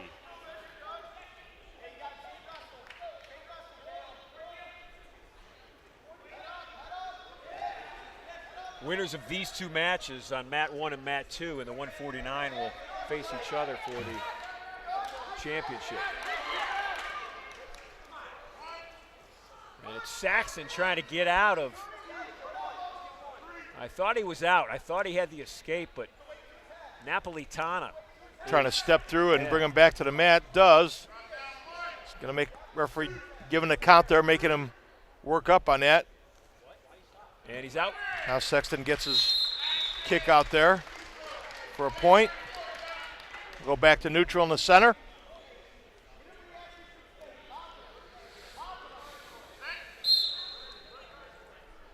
I mean, you could see, depending on how this goes, you could see an all-team final. You could see NYU against NYU, or you could see Chicago against Chicago. Yeah, absolutely. The top 2 seeds are opposite. They're Chicago, Conley, the 1 seed, and Napolitano, the NYU, the 2 seed. Conley turns on Mariano.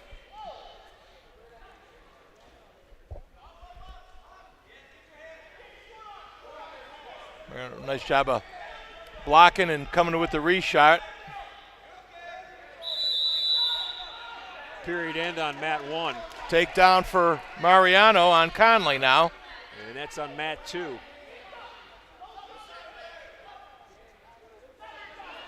Saxton will be on top to start the second period on mat 1.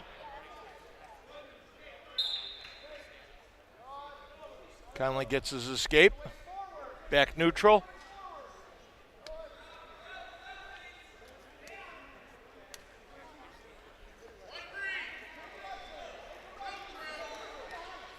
Napolitano with his escape on mat 1.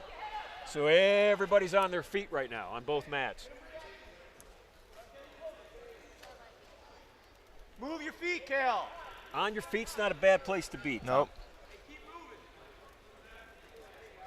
At any time in life, right? Oh, absolutely, yeah. And not just here on a blustery Saturday afternoon here in Cleveland, Ohio. With ice.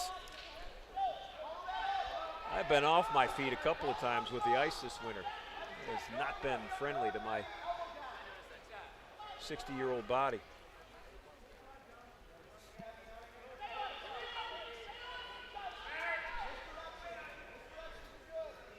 Two very spirited matches here, both in the 149 bracket.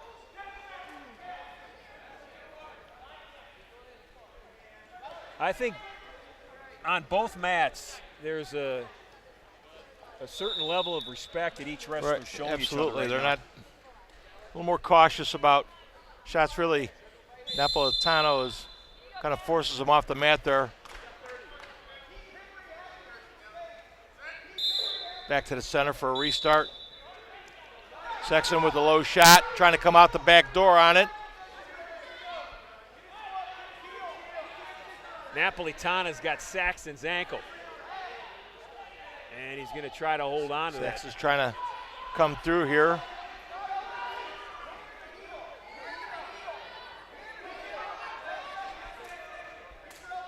He has tied up Saxton's waist, and that The stalemate. caused the stalemate.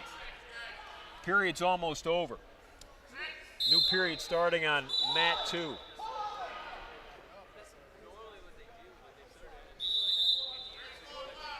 Connolly and Mariano on mat 2. It's Saxton and Saxton Napolitano chooses on down mat to 1. start the third period on mat 1, and we're neutral on mat 2.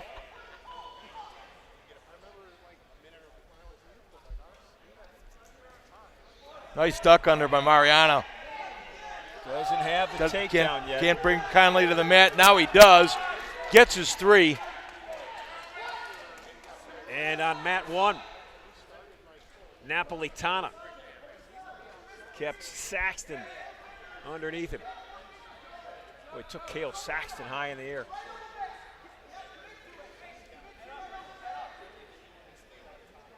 Napolitano really working Saxton's face.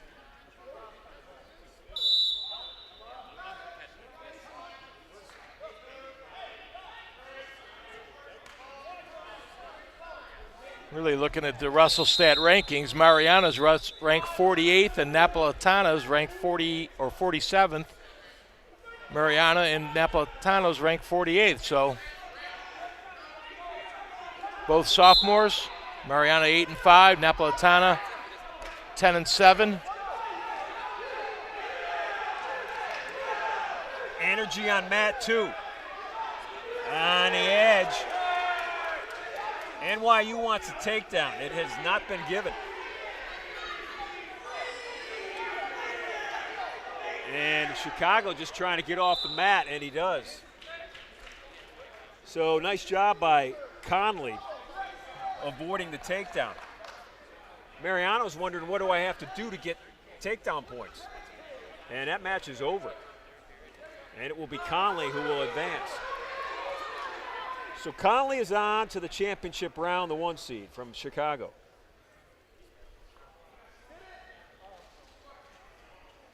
Mat number 2, 165-pound weight class. Garcia from New York against Landis of Case Western Reserve.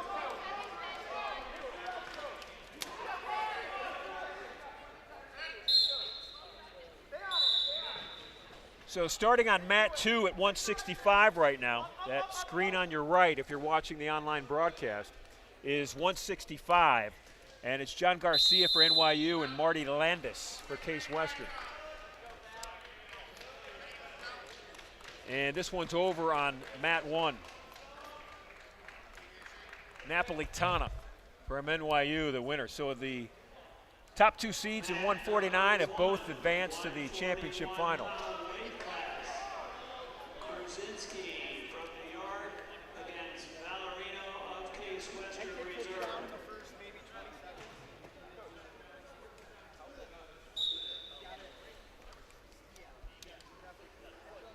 Krasinski from NYU and Valerino from Case now starting on mat 1.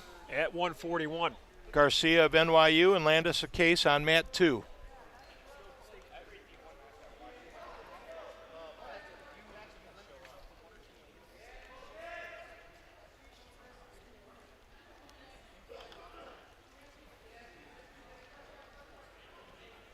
We told you about Valerino earlier. Outstanding first year here at Case and has moved up a weight class from 133 to 141 here in his second year. Struggling a little bit, but, you know, still competitive on the mat. Tom, when you move up a weight class like that, you know, some guys are able to be stable and stay at a weight class, but not often. And what's the adjustment? It's adjustment because the wrestlers are much stronger the more you move up. Physical strength and the fact that you're not maybe cutting as much as he's cutting now, and sometimes a little bit heavier in the hips. So there's definitely a technical adjustment. It's Krasinski in deep on a double. Gets the takedown for 3 on Valerino. He was really deep. Like, maybe the deepest we've seen this afternoon. Kind of caught Valerino stepping into that one a little bit. Running that chicken wing.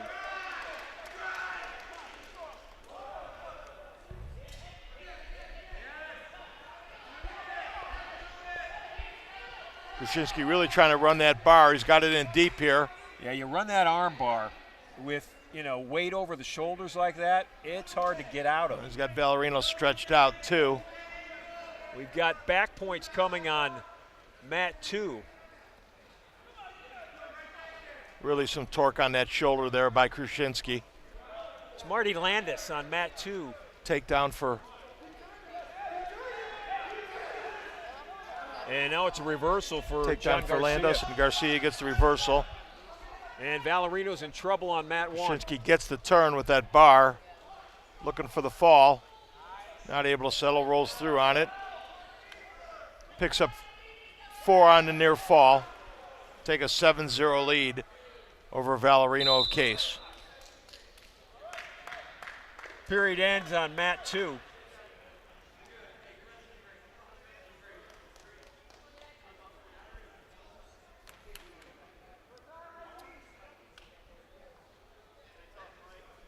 Kruszinski again in control on mat 1. So both wrestlers will start on their feet on mat 2. Kruszinski with another 4-point near fall. Valerino trying to stretch that arm out a little bit after getting the bar run on him twice by Kruszinski.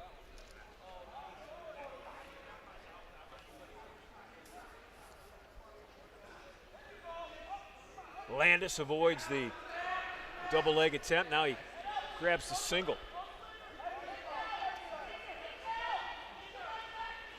Getting that Trying leg to change off into a double. Nice drive across there.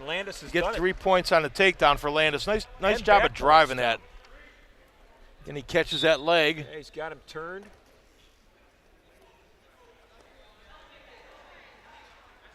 That's Landis and Garcia Picks up on mat 4-point 2. near fall for Landis.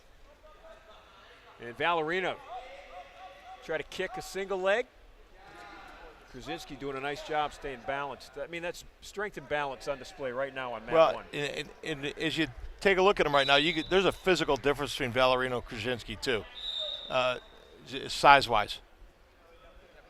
As we said, Valerino moving up a weight class from 133 to 141.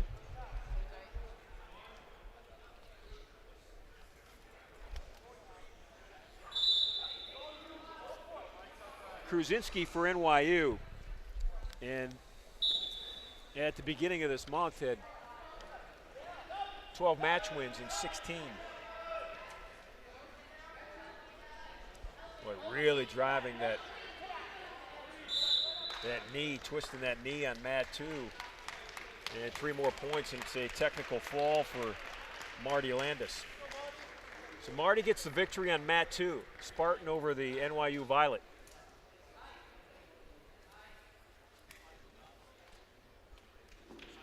Mat number 2, 157-pound weight class. Ponzolano of New York against Gumluxon of Chicago. So on mat 2, cast your attention to mat 2 because maybe the top wrestler in this UAA tournament is now set to wrestle for NYU. And it's Cooper Ponte Landolfo. Ponte Landolfo was the Wrestler of the Year last year in the UAA, also the most outstanding wrestler in the Association Championship, both. He was a champion at 157, and he's back in that weight class. Currently ranked number 3 in the country at that weight class.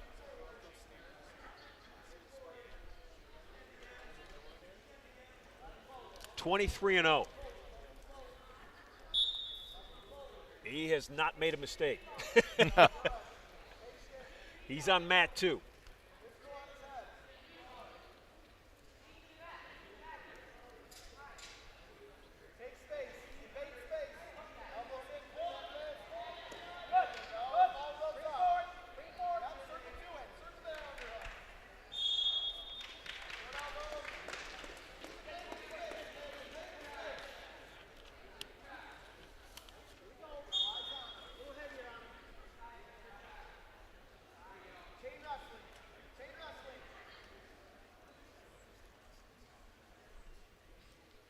Tom, when you're a wrestler of, and we've got a Oh, nice drive across by the Chicago wrestler there. How about fighting out of it? Way to for come NYU? through by the New York This wrestler, could turn staying into a with it. pin. Matt won. Gets Boom. the fall. Wow. What a reversal of events, Yeah. literally.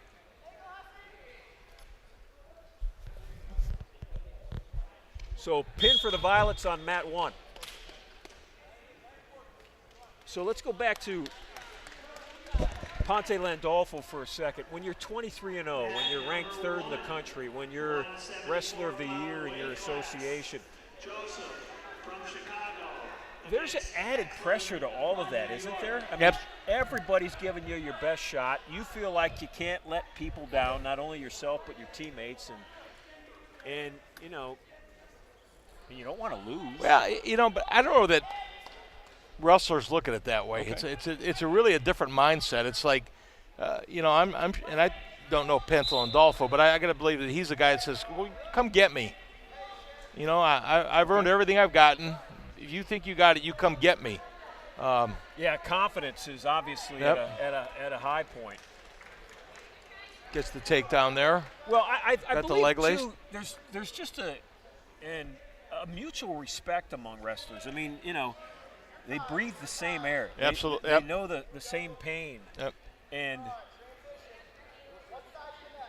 the beauty that I've always loved about the sport, you and I could go at each other on the mat and just really try to destroy each other. But when it's over, we shake hands and we walk away. Absolutely. Because we respect the hell out of each other's physicality and commitment. What it took to get there.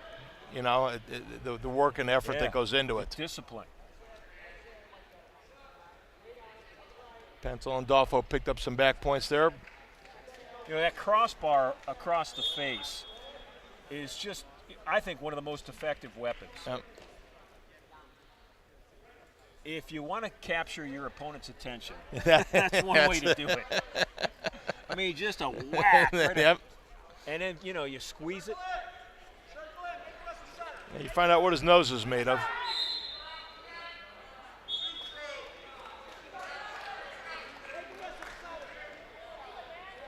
Well, let's go back to Matt 2 for a second. Pentel and Dolfo with the reversal. Picks up 2 points from the down position. Back in control again. Working that tight waist hard.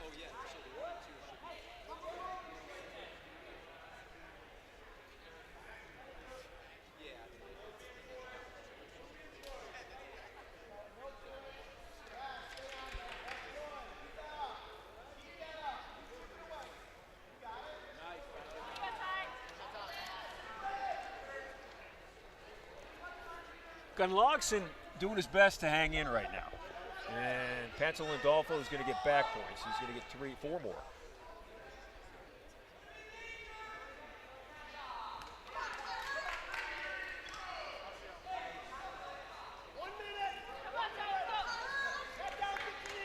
One minute left in Mat 2.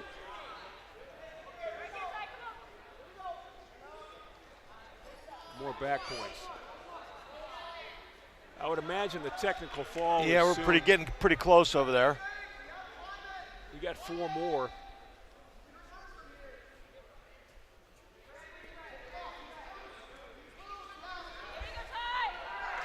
And an escape on Mat 1.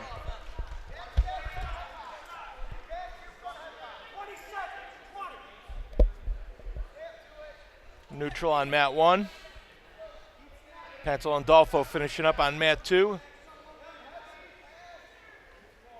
Working another tilt there. Chicago wrestler sneaks the arm out, gets the reversal on the edge of the mat.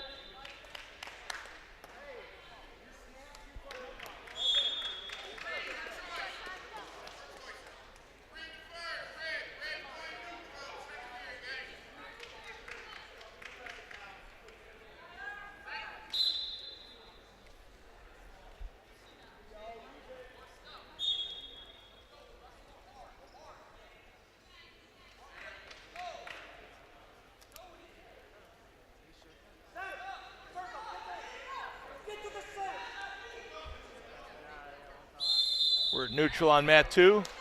Cooper Pantalandolfo, top ranked in this weight class, number 3 in the country. Comes the number 3 ranking in the country, Division III. Comes into the tournament at 22-0 on the season.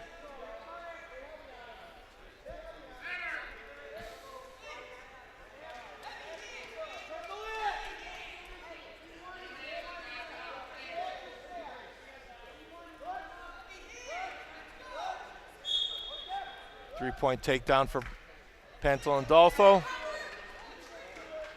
Makes it a tech fall on mat 2. Cooper Pantalandolfo, the winner on mat 2.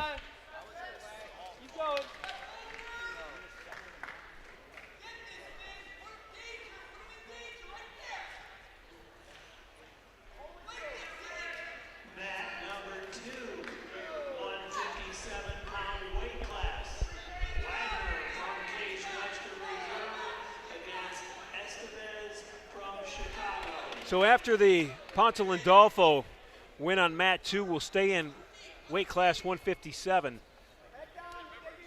And Case Western's Thomas Wagner, the 3 seed, against Chicago's 4 seed, Dan Gunlogson.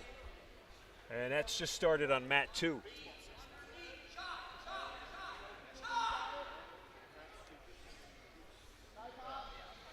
Ron Jans along with Tom Evans. Wagner comes into the tournament at 15-10. Trying to fight out of that single. And points for Chicago's Gunlogson.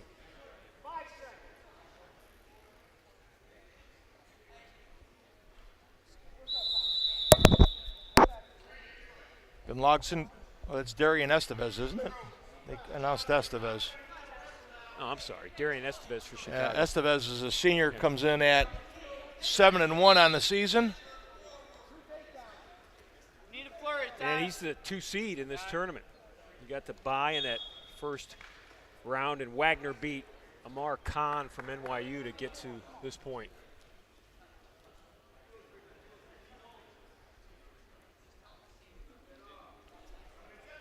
Pantalandolfo in this 157 weight class is into the championship final. He'll await the winner of this match on mat 2.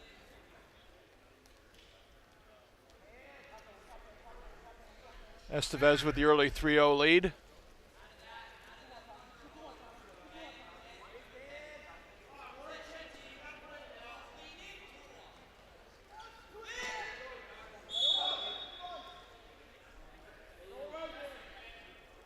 We got a stalling warning on Estevez for not coming up off of that ankle.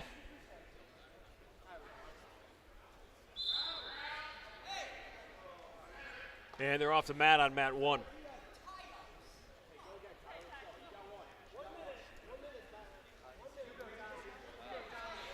And Estevez says, I'm going to turn him loose, so we'll go neutral here. Estevez with the 3-1 lead on Wagner on mat 2.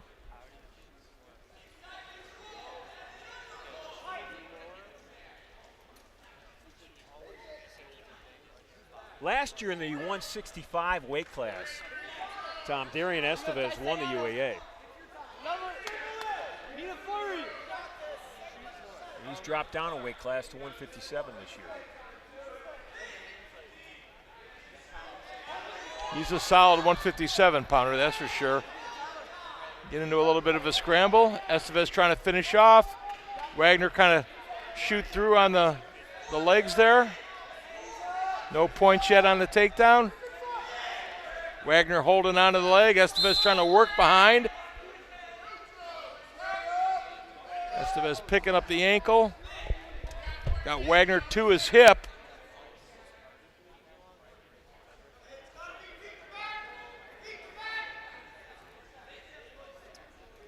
Wagner just kind of holding on for no points there.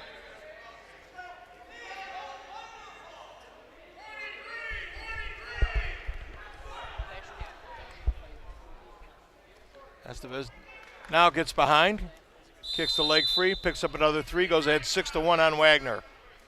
Tom, on mat 1, Tyler Joseph with his headset off. And he's going to win the top seed over here at 174.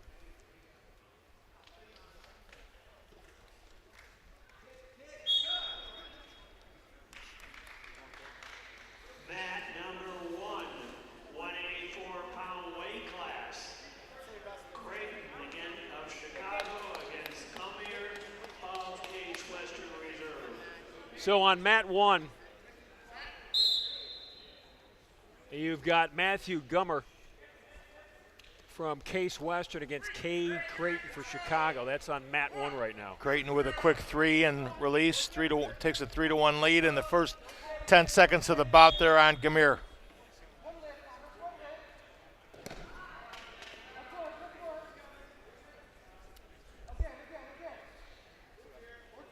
Matt Wagner. Gamir, a sophomore. Wagner on mat 2 trying to bring Estevez back to the mat. Turns him loose.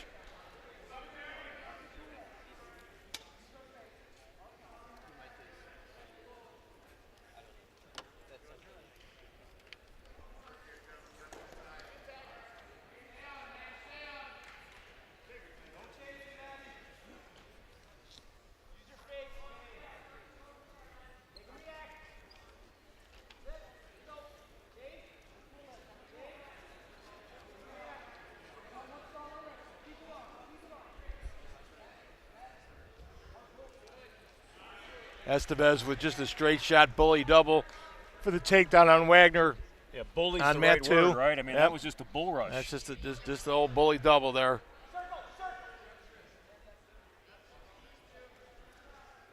like 9-2 lead for him. Defensive lineman just pushing the offensive lineman right into That's the it. quarterback. That's exactly it.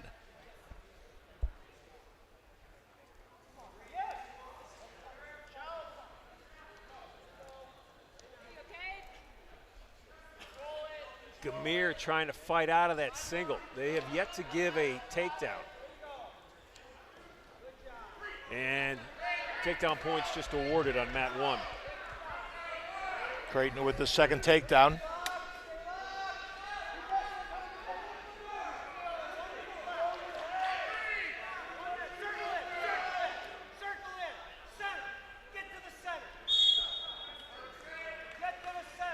On mat 1, Gamir clearly the aggressor in the moment.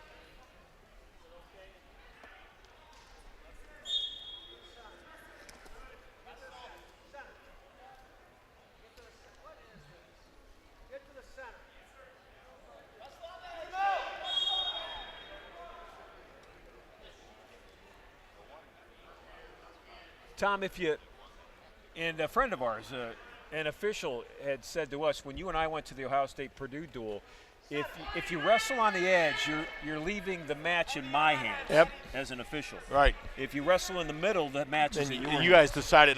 That was one of his pre-match talks, and we talked about that. That was one of the things that I appreciated most from him. He would always tell the wrestlers in the pre-match, he goes, guys, if you wrestle in the center, you're going to decide the bout. If you wrestle on the edge of the mat, I'm going to decide the bout. Yet many people wrestle on the edge of the mat. And Estevez with another double leg there on mat 2 for another takedown on Wagner. As a matter of fact, on mat 1, Creighton's coaches from Chicago, which are right in front of us, said, what are we doing here? Yeah. When he kept wrestling on the edge. He goes, get to the center of the mat. Yep. Creighton with a quick escape. He's shouting at him, center of the mat Center again. of the mat, yep.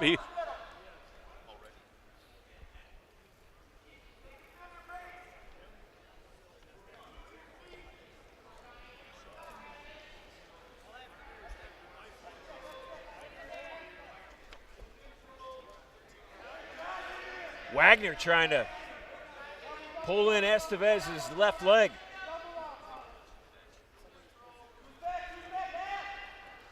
And he just got a reversal. Takedown. I think from the neutral, he got 3, so Okay. he had to be coming from the neutral position. So Wagner coming back a little bit on Estevez late in that bout.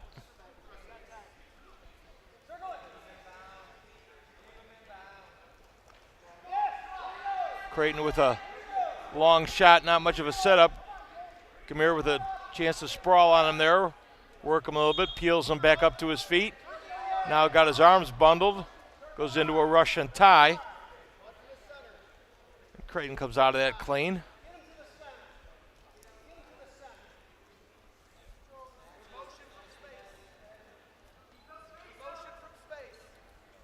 One more on mat 2. That match drawing to a close.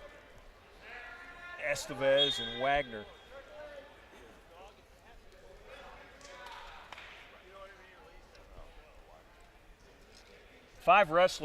Six rather, in that 157-pound weight class, and these are the 2 and 3 seeds on mat 2 right now.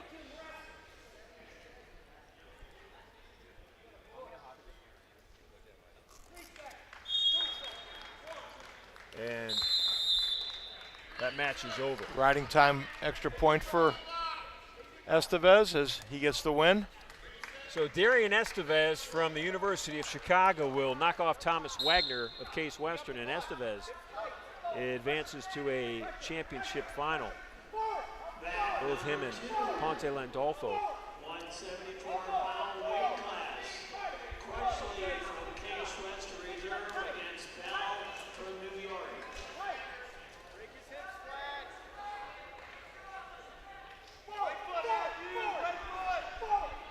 On mat 2, we'll go to the 174-pound weight class.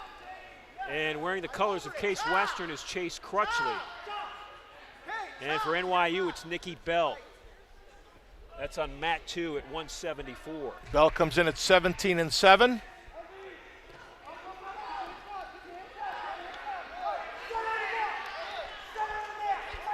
Crutchley comes in at 12-5, the freshman. The winner of this will advance to the championship final at 174.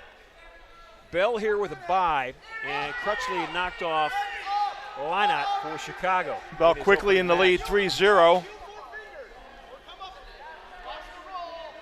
Creighton with another takedown here on mat 1 for the Maroons.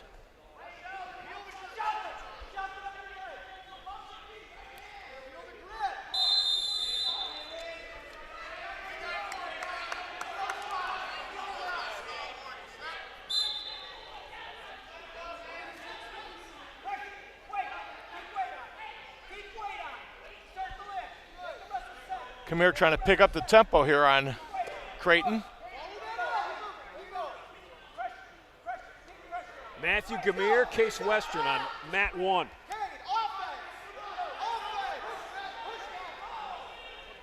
Here on campus from South Carolina. Chapin, South Carolina. Matt, a sophomore.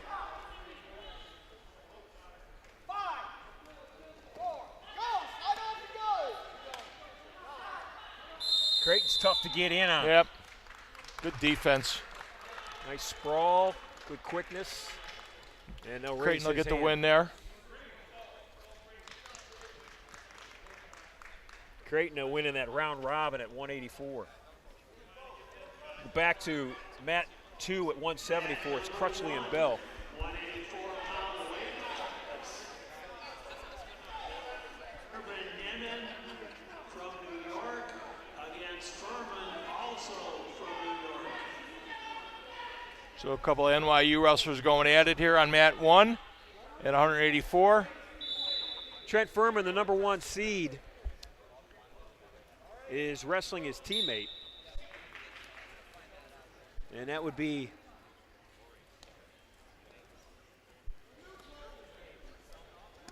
Dmitry. Durbanyev. Say that 10 times. Yeah. Durbanyev. Durban. Once was enough. Yeah. Dmitry. He's wrestling Dmitry.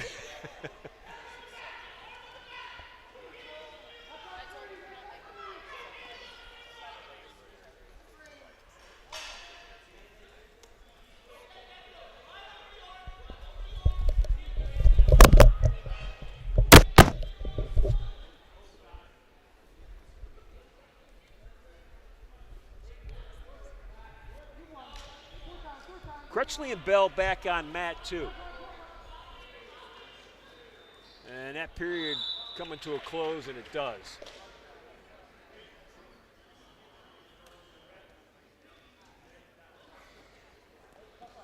So Crutchley will choose on top, and that's Nikki Bell, the 2 seed, in the referee's position.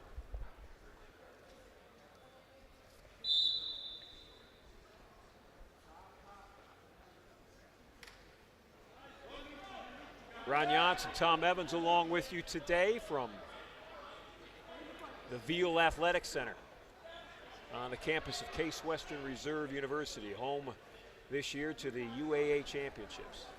NYU, the defending association champions. And they are doing nothing today to hurt their causes of a repeat. Crutchley trying to get off the mat on mat 2 against Bell. On mat 1, Furman and Durbin Denyev have been locked in an almost stalemate position for the last several minutes.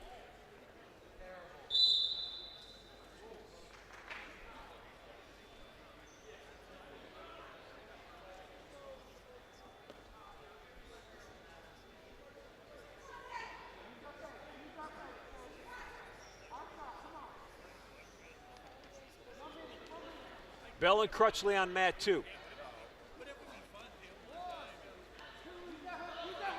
Crutchley with 1 win in the book already today. And trouble on mat 1 and a pin.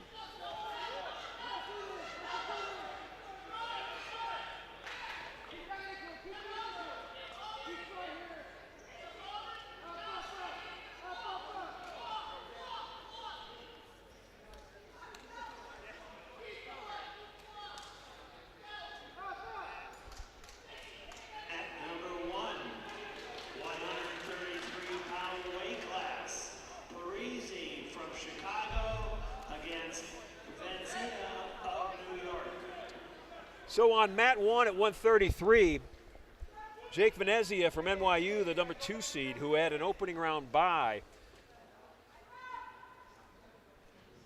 will take on Jackson Rustad from Chicago. Rustad beat Barrios, Green Barrios from Case Western to get to this point.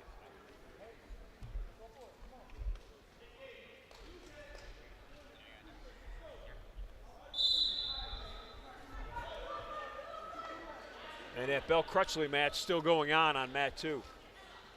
Got to give Chase Crutchley a lot of credit. He is stuck with Nicky Bell, the 2 seed.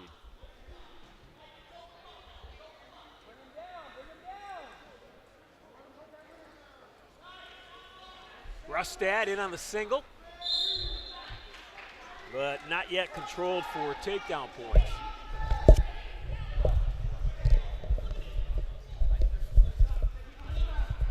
And they'll wrestle to the edge.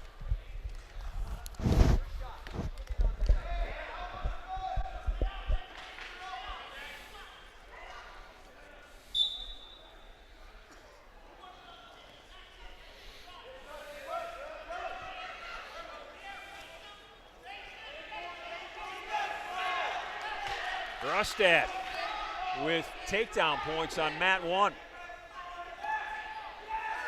And he's got Venezia in trouble. Back points coming.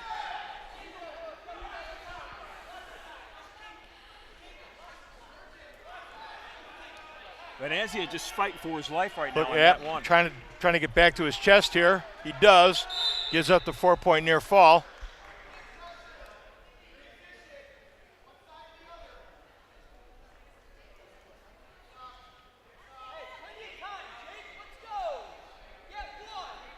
Jake Venezia's coach for NYU just told him, listen, plenty of time, Jake, let's go. Plenty of time.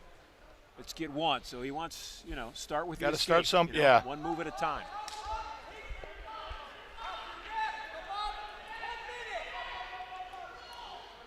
One minute left in the period, and there's the 1 for Venezia.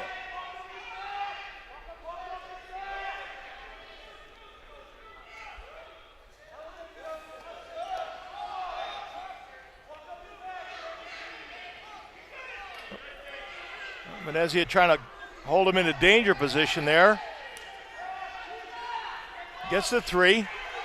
Now he steps over, looking for some back points.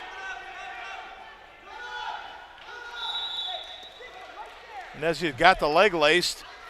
Trying to pull that shoulder through. Lift and pull. Turk that arm across the top there. Pick up some additional back points.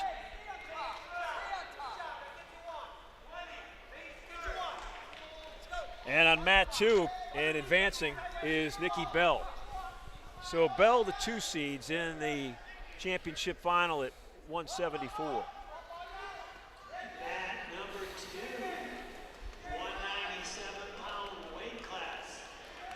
DeRosa from New York against DuPont, also from New York. So stepping up on mat 2 right now is DeRosa, Anthony DeRosa from NYU against his teammate Luke DuPont.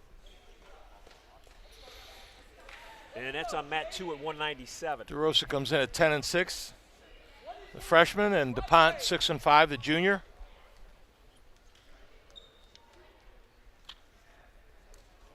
On mat 1, Rustad on top.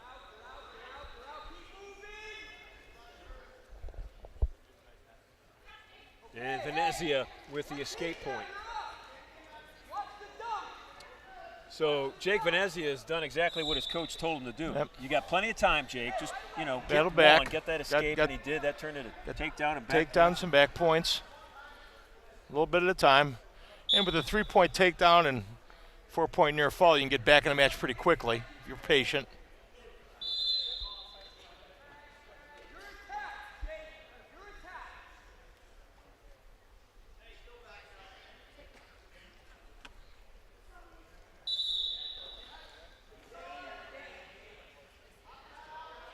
Rustad trying to pop that head out. And he does. Rustad with a nice fireman's carry there. And he's locked in. Venezia is in trouble.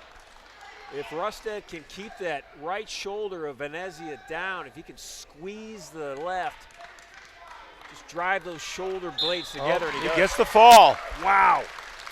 That's how quick a match can turn, right? Yep, nice job of staying with the carry. He kept the arm tight on the carry and right to the back.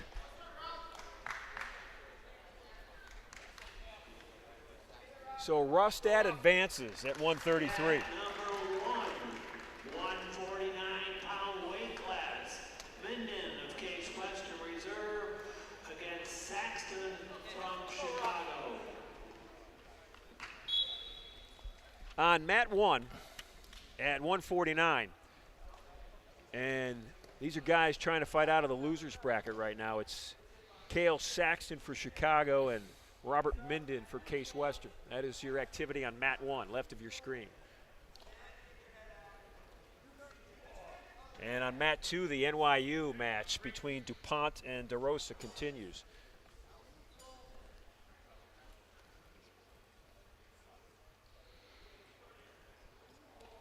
Sexton in deep trying to finish it off between the legs.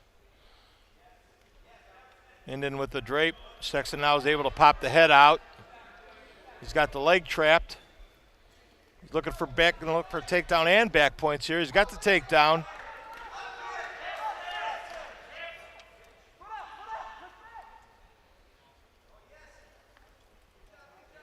Sexton with a 3-0 lead for the Maroons. Period ends on mat 2.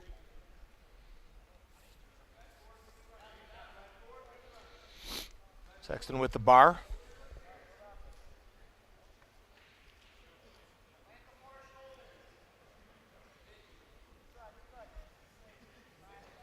Referee taking a look, tell him to keep it legal. Doesn't want to slip into a chicken wing. Sexton with the bar, now trying to pick up the far wrist. Trying to grab that right wrist of Minden. Minden doing a nice job using that elbow as a tabletop or a table leg almost. And arm bars. Sexton goes right back to the 2-on-1, looking for a tilt there.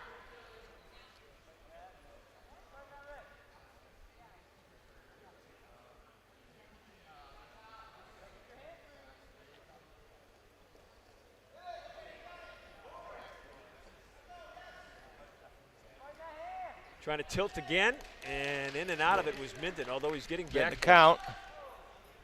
I think he got a 3 count. He did. He got a 3 count. He got 3, and then Linden gets the not going to get the reversal. They're still giving Sexton in control now. He gets 1 point for the escape, so we're neutral. This is all on mat 1 we are referring to now. And it's in the 149 weight class. It's Minden from Case Western and Saxton from Chicago.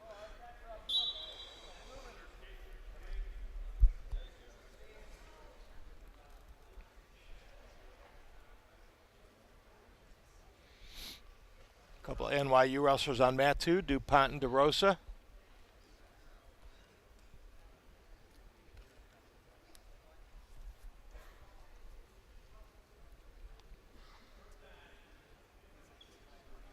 Period wraps on mat 1.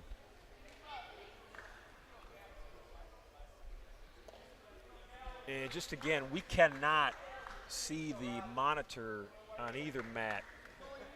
We're in a bad position behind both monitors, so we can't tell you the match score or even the time left in the period. So next time we do this, they've got to put our tables On the other side. Yep.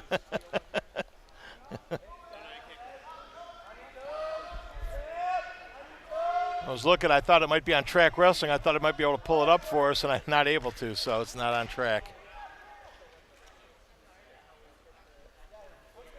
Minden for Case Western on mat 1 right now, trying to work his way into a Started the second period neutral. points here against Saxton. Sexton with the lead.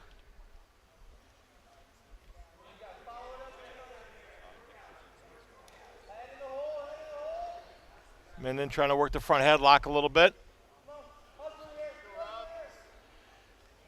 Working around. Sexton trying to drag out of it. Minden really keeping some pressure on him there. Nice job. Nope. Now he comes up, reshot underneath. Sexton with the spin around behind. No points yet. Minden kind of squats on it. Tom, we're going to bring in an NYU wrestler. If you want to switch headsets. Absolutely. Nick Krasinski behind you. Nick, come on in here. Stand up if you like, or sit down, whatever you're. All right. So, joining us now from NYU is their very talented 141-pounder, Nick Krasinski. And Nick, first of all, congratulations on the day. It's a UAA Championship, and NYU, the defending champs, and you guys are wrestling well right now as a team. Yep. And you are here to talk about your teammate. And we really want to get the word out on Benny Bautista. Last year he was a champion at 125 in the University Athletic Association, and very much looking forward to this season. And I'll let you, as his teammate and friend, tell everybody where we're at right now with Benny Bautista, why you're here talking about him, and why everybody in the wrestling community is trying to send prayers, thoughts, and good wishes to Benny. Yeah, so Benny, he's been my best friend since freshman year. He's my roommate, my brother. He's one of the best people I've ever met. Yeah, so he is this grade 3 it's hard to pronounce, glioma. It's an aggressive malignant brain tumor. Yeah. But the kid, he's the most positive kid I've ever met. He's smiling through the process, making it look easy, and it's giving the whole team hope, giving everyone around him hope. Strongest kid I've ever met, and he still has humor, even going through this. It's awesome, and he's going to get through it. Now, you guys have started, meaning the wrestling community at NYU, to help Benny fight cancer. Mm-hmm. You've started a GoFundMe account, Yep. for lack of a better term, and it's doing really well, but yeah. it needs to be doing really well, doesn't Yeah. it? How can people get involved? You can go online if you look up Benny's fight. It'll pop up on the GoFundMe if you just look it up on the internet. And you can donate. We're super close to our goal. I think we're at almost 117,000. Our goal is 125,000. If we can just keep pushing up, it'll be awesome for him and really helpful for his family. Right now he's undergoing chemotherapy and radiation, Yep. and he's trying to balance the emotional part. And you said, Yeah, outwardly at least, Benny's winning that battle. he's right making now. it look easy. He says he doesn't feel it. He says it's smooth, and he's gonna keep doing that. And even no matter what, even if he's going through pain, he's still gonna keep a smile on his face to be positive, and I love it. Now, Nick, you know him well. You said Yeah. roommate, best Yeah. friend. How important is the mentality of a wrestler to have in the current fight that Benny Bautista is facing? Yeah, he's doing this really just like how he wrestles in a mat. He's relentless. If you have a positive mindset, you're gonna win a match, and this is the big match, and he's gonna win it. I really think that wrestling is one of the biggest parts to how he's handling this. Have you guys talked to him today or last night or coming into this weekend's defense of your UAA championship? Talk to him every night. Every night. He's just chilling at home. He's He may be listening right now or watching this hopefully online broadcast. Yeah. Yeah. No, he's doing really well. He's he's just cracking jokes in the group chat. It's almost like nothing's really happening, so that makes it's really going to be helpful for him and his family to keep positive. So once again, if you've just clicked on the online broadcast, we're talking with Nick Krasinski, the 141-pounder for the Violets of NYU, the defending association champions, and we're talking about Nick's good friend and roommate, Benny Bautista, who a year ago at these championships was the 125-pound champion in the UAA. He also won 2 other tournaments last year. Promising young wrestler for NYU, and he's in the fight of his life right now. He's been diagnosed with a grade 3 aggressive malignant brain tumor, a very rare but very aggressive brain tumor, and he's had extensive surgery to remove as much of that tumor as possible. However, as anyone who's ever been involved in cancer knows, the road ahead is long and the financial burden, well, for the treatment is just overwhelming. And so you've got medical bills, you've got travel for specialized care, you've got lost income. There's a lot that Benny and his family are facing right now, just aside from fighting, the health condition of cancer. There's real financial implications in this. And Nick and his teammates and the coaching staff and everybody in the NYU community has created a GoFundMe account for Benny, Benny Bautista. And once again, they can go where? Yep. You can just look up Benny's fight on GoFundMe, and it'll be one of the first to pop up on the internet. We're at 116,000 right now, 117, and it's really, for how far we've come, it's really not. It's a short goal. We just need a couple more $1,000, and we're gonna be helping Benny's family out really well. Nick, I know it was tough for you to walk over here and talk about your friend because wrestlers are just so connected because you guys share each other's commitment, you share each other's discipline, you share each other's pain, and now you share each other's struggle.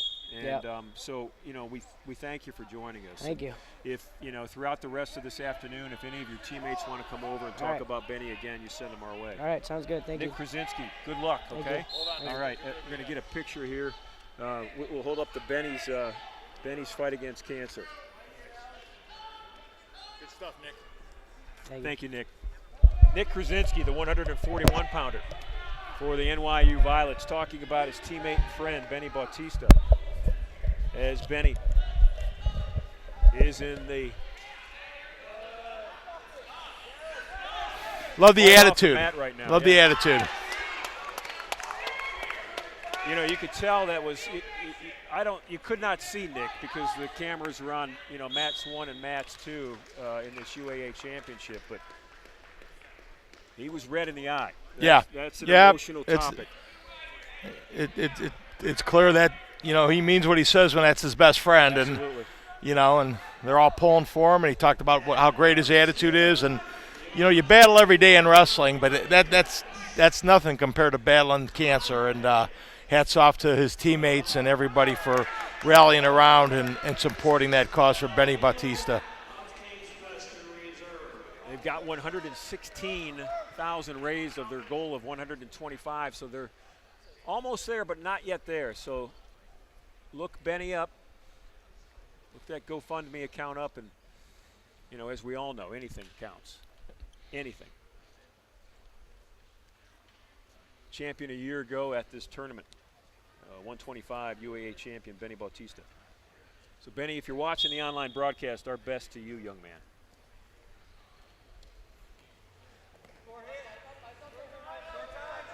Tom, talking to Nick, I had my back turned to the mats, so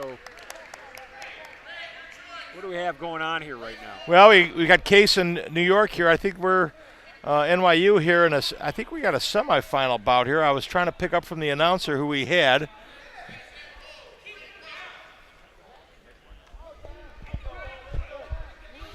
They're mixing in the semifinals with some wrestlebacks right now. We've got Case and NYU on mat 1, and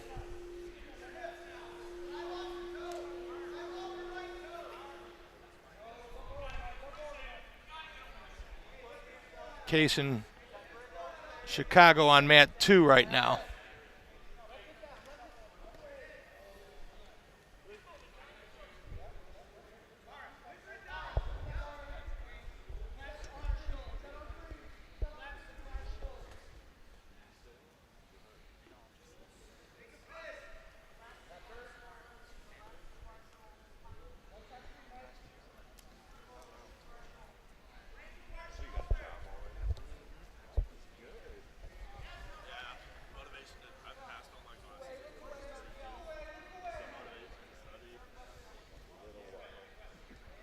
It's been a little low for a while. 4-point near fall for Chicago on mat 2 against the Case wrestler. So on mat 2, Tom, it's Sean Conway for Chicago against Valerino for Case Western. Okay.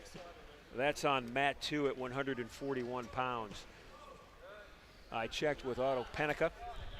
Conway working back around, turn Valerino again. Finals are always right around.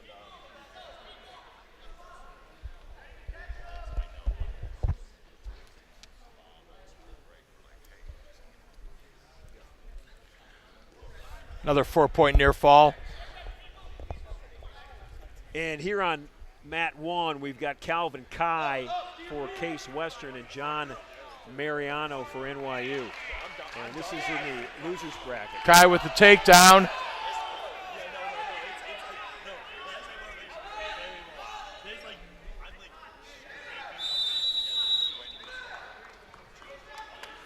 So Valerino and Conway on mat 2, and Conway's in control of that. Valerino fighting off his back right now. And Kai and Mariano here on mat 1. The referee coming to the table here to question the takedown. And mat 2 is over. It will be the University of Chicago's Sean Conway with the win.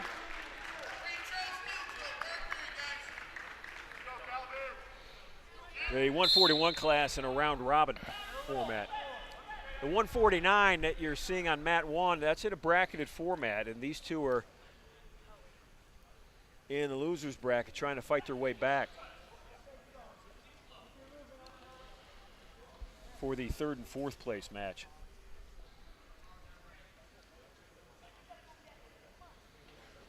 It's Calvin Kai for Case Western and John Mariano for NYU.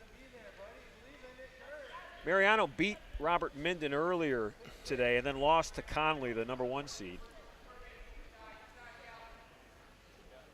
And it was Calvin Kai who lost to Cale Saxton for Chicago in his opening match.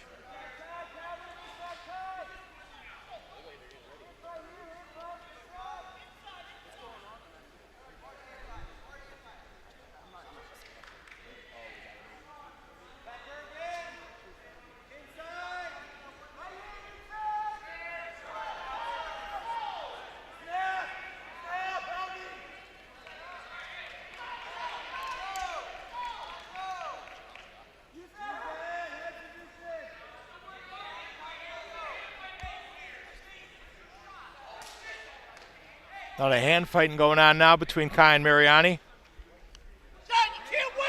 Kai stepped back, looked at the clock. Somebody shouted, Kai, you can't wait. Kai with the lead right now.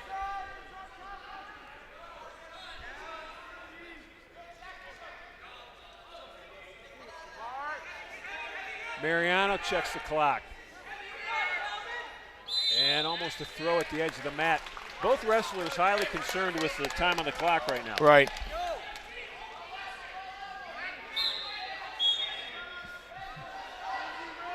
Kai circles, gets the stalling warning. Not going to be enough time to pick up a second. Unless he steps out of the bounds here. Mariani looking for the inside trip. Now he goes for the throw. Right at the end of the match. Kai holds on for the win. So Kai will advance. Calvin Kai beats Mariano. They came into the 149 bracketed class today ranked 3rd and 4th, seeded 3rd and 4th. Kai the 3 seed.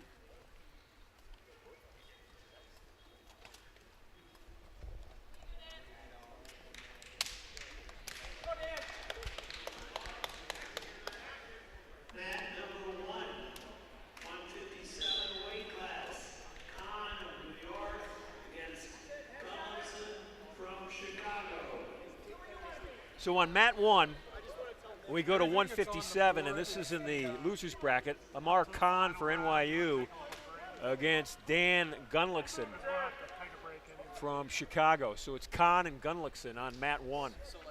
I didn't populate it. But no, they need rest time too.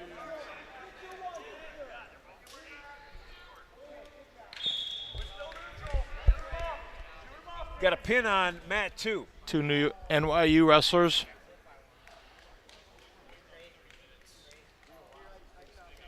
We get the fall.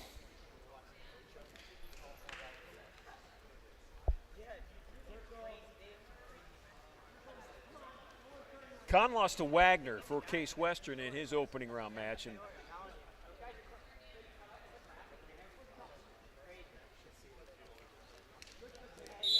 they're on the edge of the mat.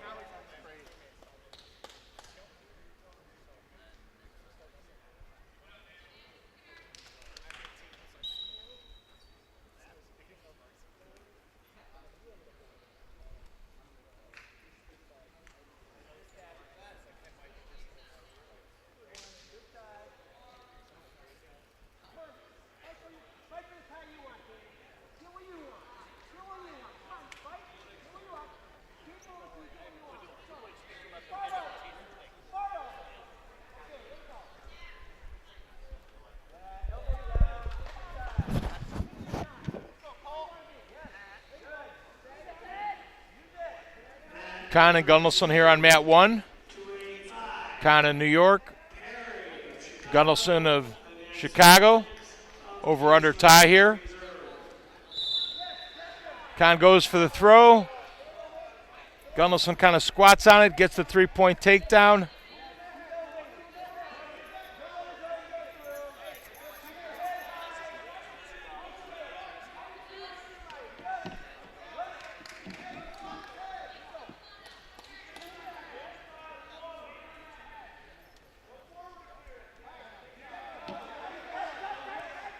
Gunnarsson with the cradle, brings him through, getting back points now.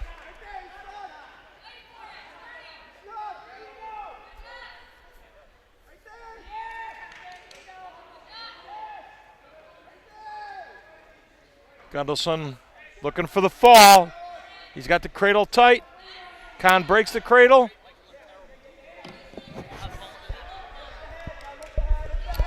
Tom, we're going to bring in Bruce Haberly. Very good. Bruce is the NYU head wrestling coach. And Bruce, if you want to step right over here. I'm going to get out of your way, Bruce. Put on. Keep one ear off. Sit or stand. Yeah, you can. Okay. Let's considering my back is hurt, I'll sit. Okay. And you can keep the one ear off so you can hear me. Okay. All right. So we Yep. got Bruce Haberly with us, and Bruce is the NYU head wrestling coach. And Bruce is here to talk about Benny Bautista. And it's one of the central storylines, I think, today. You know, wrestlers as a whole, just a tight-knit community, right? I mean, Sure. I've talked many times on the broadcast today. You and I can wrestle against each other on the mat, you know, try to just dominate each other, but at the end, we shake hands and we walk off and we respect the heck out of each other. So, Yep. You've got that going on already mental-wise for wrestlers, and then you throw in, a very serious life situation with a wrestler who you know and love and have coached, and Benny Bautista. So why don't you take us through, the beginning for Benny in his fight against cancer and where he's at right now. Well, first off, I've coincidentally, right, Benny is from my town. I live in the same town as Benny, so I've known him for a lot of years. I really didn't get to know him until I started recruiting him in his senior year. Prior to that, I knew who he was. Again, he lived in my town. We thought he was going to go to my high school. He went to a Catholic school instead. So we were all a little upset. We were actually losing him. And then, obviously the bonus is we got to recruit him, and he came to NYU, and he's been with us ever since. And last year, a 125 champion. Yeah, I was a UAA champ last year. He's always improving. He's had a very successful high school career, and he's had a very successful college career up to this point. So. And Benny's fighting cancer right now, a Correct. rare and aggressive form of brain cancer. Yeah, so Benny was actually on a flight home, and he had a seizure. and this is how. And this was August?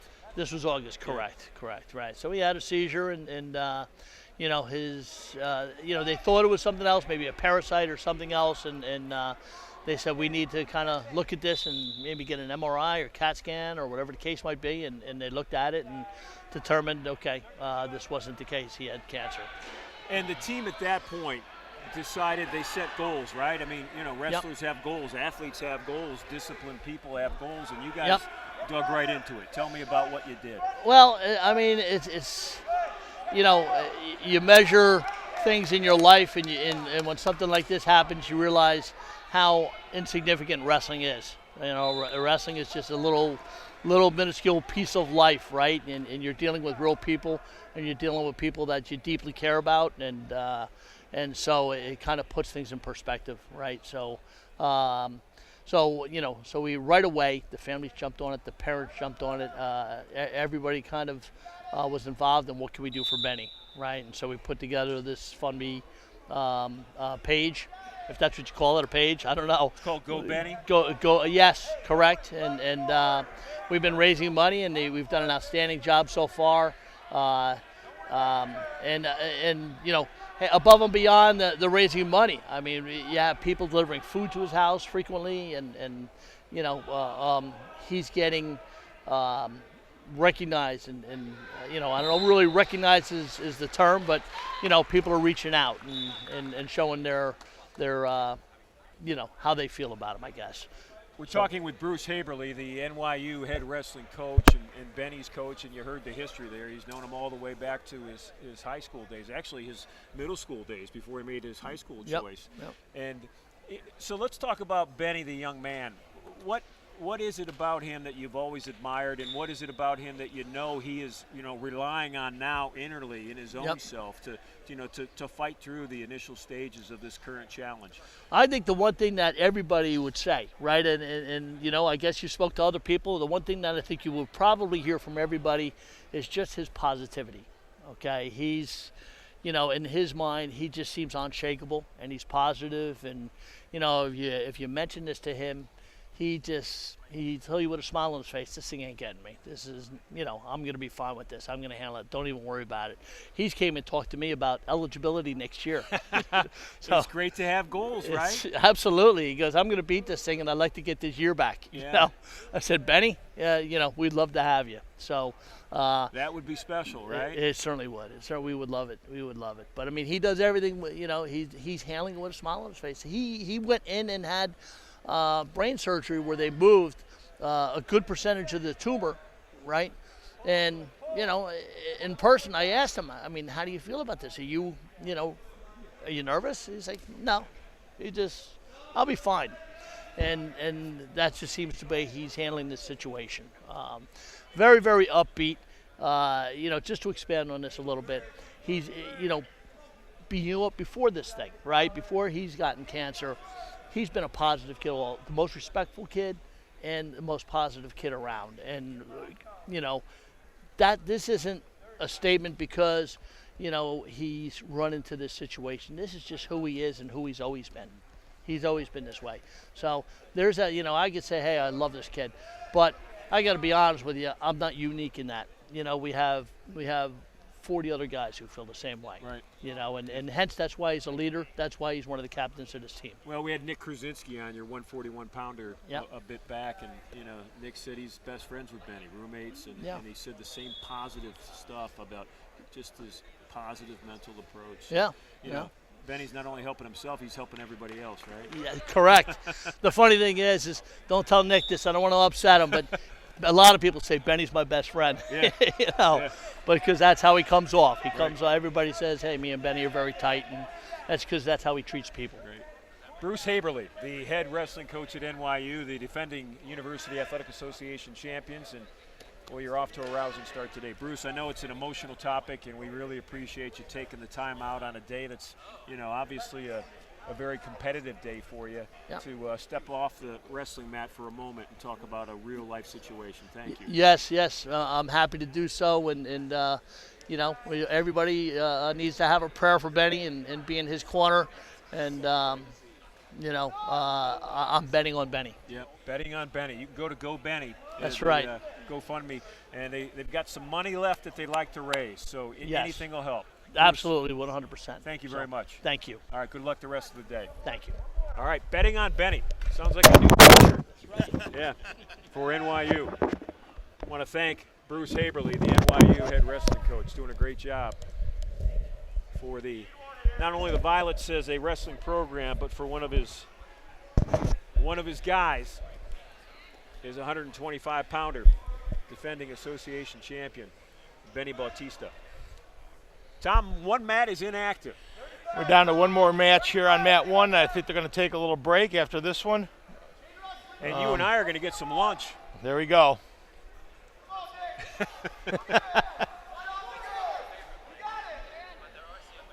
Trying to peek over their shoulder to see what program they're using. If I can log on with my iPad here, we can follow along a little bit better and know who we're getting on the mat.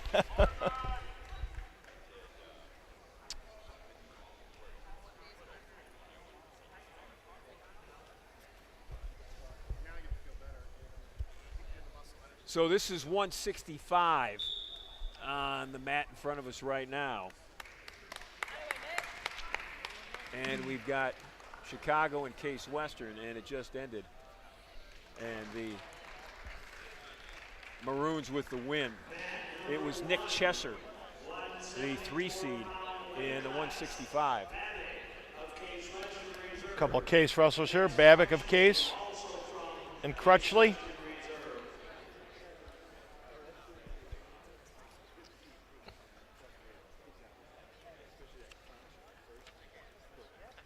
So Luca Babick, the 5 seed, against Chase Crutchley, the 3 seed. Crutchley had advanced to the second round, lost to the 2 seed Nikki Bell. Babick got knocked out in his first match today with Finn Esklund from NYU. Crutchley with the early takedown to go up 3-0.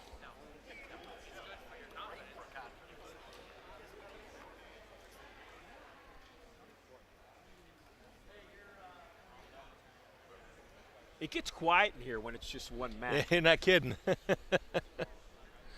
You know, Tom, you and I have both been, I think, blessed in our lives to be at an NCAA championship final. You've been to several. I was at the one in Cleveland in the 1990s at the Wolstein Center. And I've been to a lot of big events in my life, sports-wise, but the spine tingle that you get in a championship final in an NCAA tournament where the arena's dark, it's a gladiator style, match raised, one spotlight on it. There's nothing like it. It's a spectacle. It truly is a spectacle. And again, I've been to a couple here in Cleveland, been to St. Louis, been to Carolina for the NCAA championships, and it just really, regardless of the venue, it is a spectacle. And you know what I think is one of the neat things about, I don't know, the ripple effect of that maybe, is they're doing that on the high school level now too. And another thing that they're doing this thing called Duel in the School. And you were the former superintendent of Cuyahoga Heights and been an educator your entire life. I don't know if you've ever been a part of that, but I know in my town right now in Avon Lake, they did that this year, and it was electric. It's in the middle of the school day. Well, I got to announce one last week. Yeah, they bring the students in the gym. Yeah, they bring the students in. I've done it 2 years in a row for Berea Mid-Park. Cuyahoga Heights has had a duel in the school, but I did the announcing over at Berea Mid-Park as they took on Strongsville, and they did a boys-girls doubleheader. The girls went first and the boys afterwards, and the Normandy coach was there, and he asked if I could do theirs, and it would have been Thursday night, and I couldn't. I had parent-teacher conferences but I just have a blast with it, and we play it up, and they've got the tunnel, and they've got the match spotlight on, and they're playing the music, and it really gets rocking and rolling. As a wrestler, and I said earlier in our broadcast that when I wrestled on the mat, the only person I heard was Larry Rowe, my head coach. And it wasn't 100% of the time because you're so locked in. But I would think in that duel in the school environment, you would almost sense the energy, right? Oh, there's no question about it. And really, and so many schools have gone to the mat spotlight, which is really kind of neat, and they shut the rest of the lights off in the gym, so it's that spotlight's down on the mat and really focuses on it, and doing a lot of things to promote the sport of wrestling. And if you've watched any of the Big Ten wrestling or Division I wrestling, the stands are packed for Division I dual meets, and I think dual meets are tournaments are what decides championships, but dual meets really get fans into the seats for wrestling. Period ends, and Crutchley, as you saw, completely in control of this teammate match here at 174 pounds. Well, you and I were at the Veale Center for Purdue and Ohio State this year, and the Veale is always near capacity. Oh, rocking them. It was 4,000 in there last night for the Penn State-Ohio State match. My brother was in attendance there last night, so yeah, they were rocking and rolling. And that's a great venue. That venue is built for volleyball and for wrestling, and it's kind of a bowl, and really the fans are close. They've got the mat up on a podium, on a stage thing, and it really is a great setting. One match left here in this opening session. We'll all take a break. Championship finals in the bracketed. We've got a lot of round robins in this UAA this year, but there are bracketed championships that will. Yeah, this looks like my desk at school in front of you, where you got paper spread out all over the place here, Ron. This is. Well, I mean, the one challenge for you and I, to be honest, has been to keep track of both mats and identified wrestlers, because in other sports, there's a number attached to a jersey. Right. And you've got a roster, and you know exactly who that player is or that athlete is. And you and I, although wrestling fans and involved in wrestling at in some point in our life, when the guys are out there in their singlets with no identifiable feature on their jersey or their singlet, it's hard to tell who they are. Makes it a little tougher sometimes.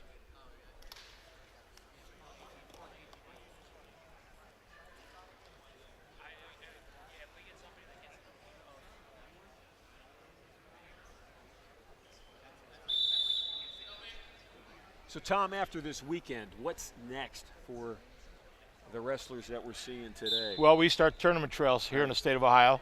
For these wrestlers, they go to a kind of a pre-regional next week. I think I looked in the schedule. It's a couple-week track to their nationals.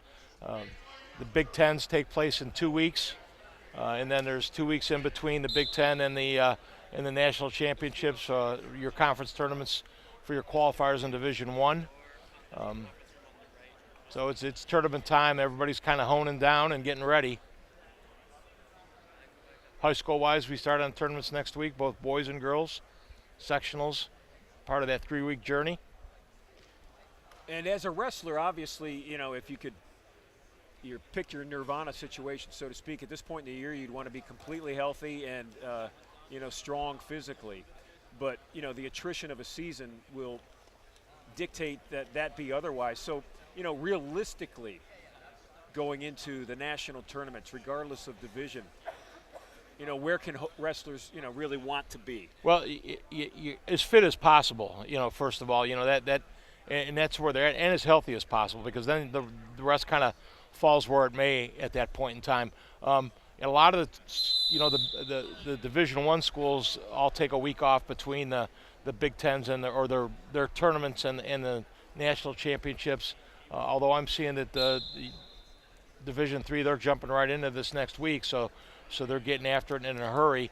Even on a high school level, I like the week off in between, just to get healthy and just to get it, make sure we get some lifting in and a whole lot of things, so that when we hit that tournament trail, that we're ready to go, and we take any kind of excuses off the table and then we give the bumps and bruises a little bit of time to heal too. A lot of the young men that you see wrestle today here in the UAA will be in the national conversation. Chicago with a couple ranked wrestlers, and and NYU with several ranked wrestlers here in the top 20 in their weight classes. As I was looking through it here, and as a team, NYU in Intermat was ranked 15th, Division III. About 3 or 4 years ago, here at the Veale Center, they held a regional tournament, one of the Division III regional tournaments that came over. Baldwin Wallace had a real nice team and had a former wrestler on BW's team and watched it here. They've got a nice team again this year. Yeah, they do. Yep. Coach Gibbs doing a heck of a job over there. So this one is over. Ladies and gentlemen, we'll now take a 5-minute break. We'll now take a 5-minute break when we resume championship. The announcer just said we're going to take a 5-minute break. That doesn't give us much time. Well, to eat. in wrestling time, that's that's a little bit longer. A little bit longer. Tom and I are going to go off headsets, turn our mics back, and we'll be back.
All right, we are back at the Veale Athletic Center.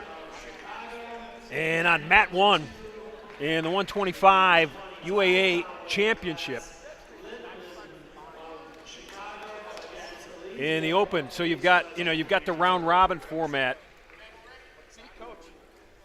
Actually, on mat 2, you've got Littman and Elizio. And then on mat 1, you've got the 133 championship. Yeah, Martinez Case and Rustad of University of Chicago.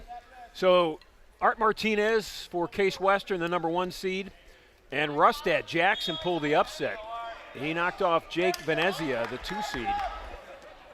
And Rustad's a 3 seed, so maybe it wasn't an upset. But Chicago's Jackson Rustad against Case Western's Art Martinez. And that's on mat 1, and this is for the bracket championship in 133. And then on mat 2 in the round robin, you've got Mateo Littman of Chicago and E.J. Elizio of Case Western. We get a stalemate here on mat 1. Get in a little scramble. Martinez and Rustad as they go off the mat.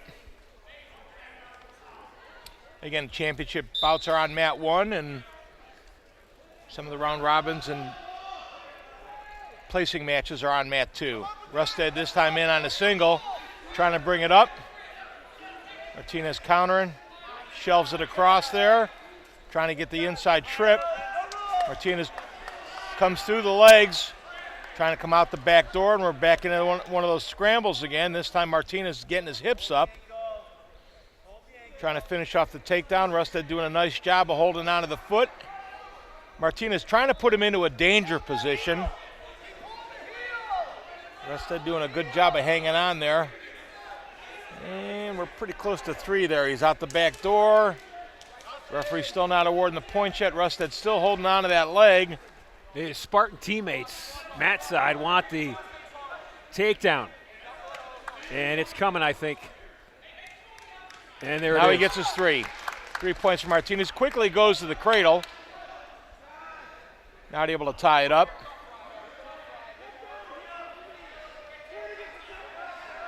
Martinez of Case leads 3-0. 1 point escape for Rustad. We're back on our feet neutral. Rustad with the takedown this time. So Rustad with a 4-3 lead as they're on the edge of the mat. Martinez kind of fell asleep for a second there. Rustad took advantage of that. The quick reshot by him once they got to their feet. Right, Tom? Yep. Just one blink of an eye. A year ago, Martinez was second at 141 pounds in the UAA. He lost in this championship quickly round. to his feet, gets his 1 as we tie it up here 4-4 in the first period.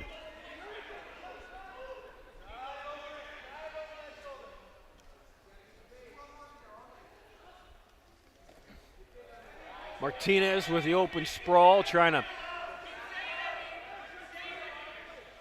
control Rustad as Rustad works. He's got Rustad underneath now, really working that front headlock on him, trying to block the knee on the far side there, not able to take Rustad off his pins.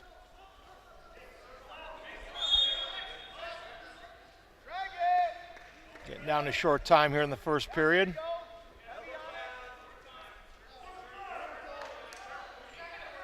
Martinez really kind of working Rustad underneath there, taking a little bit of wind out of him there. And that ends the first period, 4-4. Well, that's what you would expect in a championship final.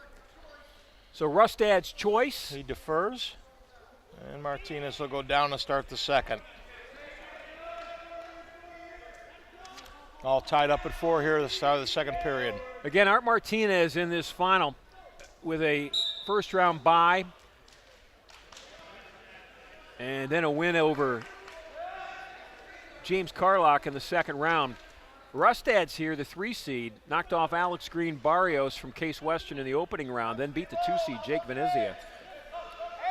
Martinez quickly to his feet, gets his 1 to take a 5-4 lead.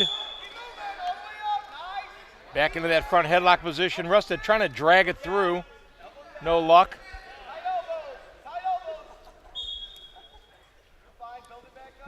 Martinez trying to extend Rustad a little bit here. The front headlock.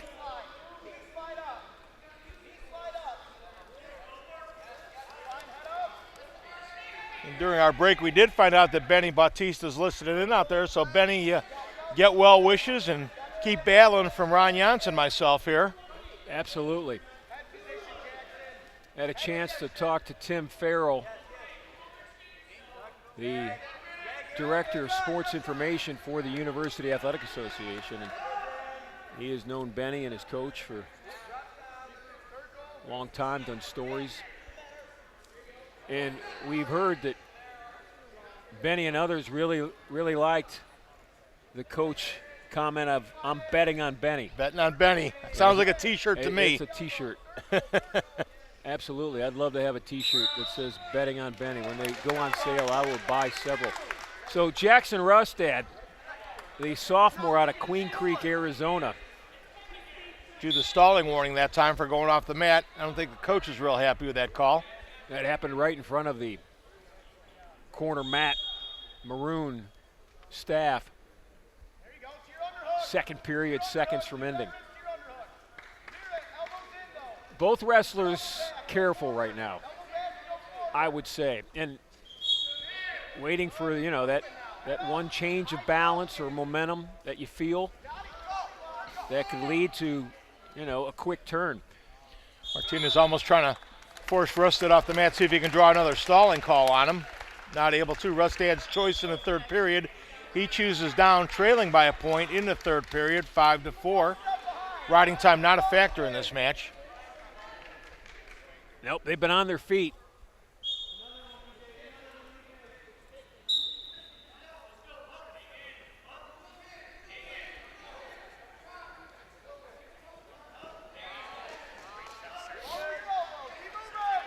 Trying to sit and roll out of it is Rustad.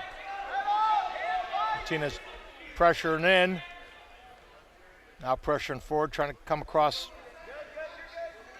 Rustad, nice job on the hands, gets the escape. We're all tied up at 5. The Chicago staff points to Martinez and said, "Go get him," to Rustad.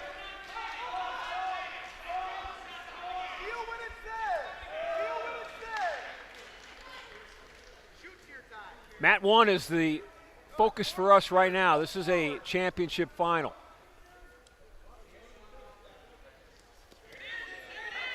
Rustad not a real good shot. Martinez once again got him trapped underneath in that front headlock. He hadn't been able to do anything with it the first couple periods.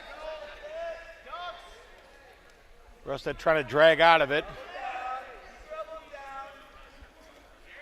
Threw the shot arm out by. of it. Yep, and the sprawl You kept heard the- Martinez alive. Case wrestlers wanted Martinez to spin there on that wayward shot by Rustad.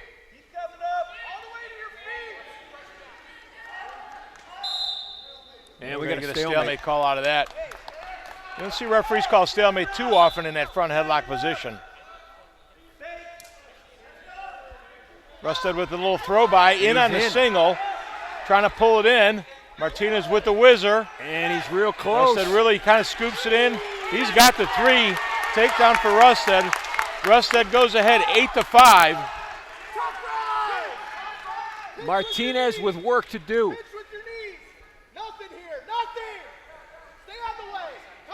And he's trying to stay on the mat. And there's a reversal, maybe. Not yet. Rustad still with the leg. There's the escape. Rustad gets his 1. Not enough. Martinez gets his 1 as that bout ends 6-5 or 8-6. Favor of Rustad from Chicago. Wow. Boy, Rustad earned it today. Beat both the 1 and the 2 seed. Yep. Beat the 2 seed to get to the 1, then knocked off the 1.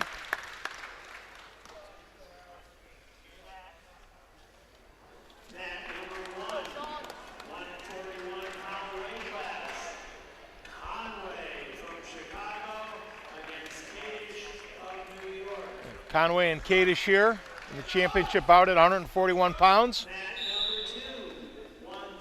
Sean Conway from Chicago. Tyler Kadish, the 1 seed from NYU. This is a 1 and a 2. Just like the 133 championship.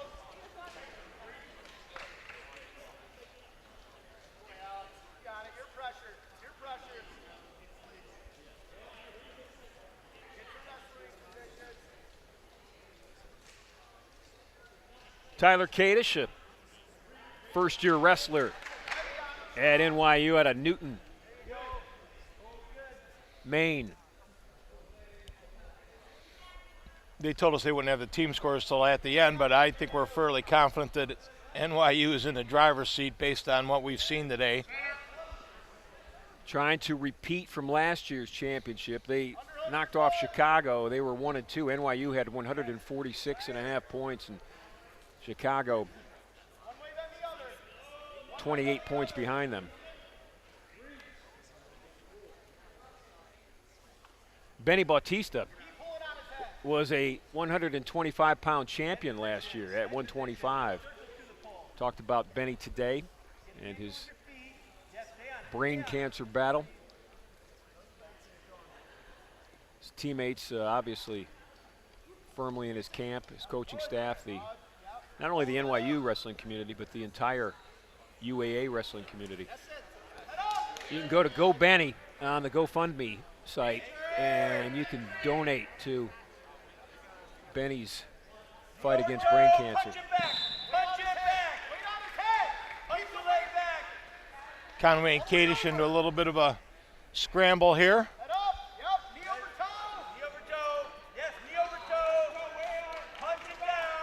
Kadish holding on to that leg, kind of with a reverse arm lock there. Kadish trying to free it. We get a stalemate, and we'll go back to neutral in the center. Well, Sean Conway won this weight group last year. He was the 141-pound champion. So he is trying to repeat.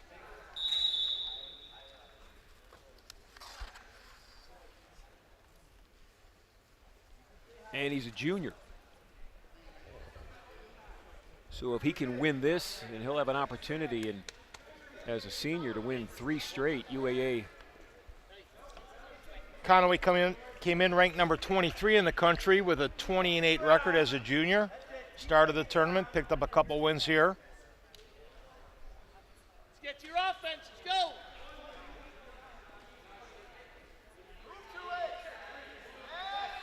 Tyler Kadish comes in, freshman with a 21-3 record, ranked number 19 in Interstat Wrestling, Division III.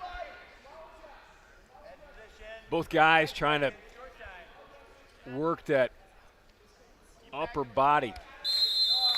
And the end of the period. Going into the second period, 0-0.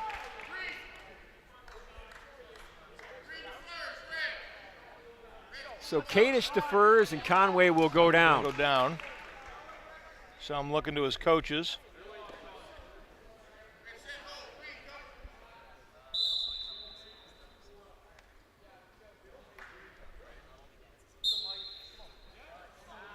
Conway up quick.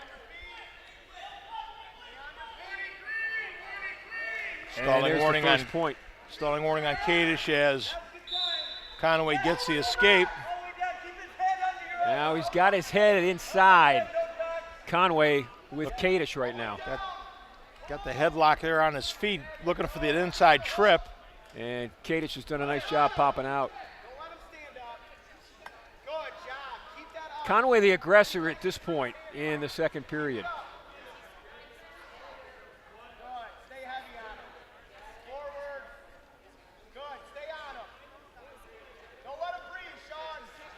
What, maybe 1-2 shots in this match so far? They're really feeling each other out, really kind of not seeing the openings they want to really sell out on a shot.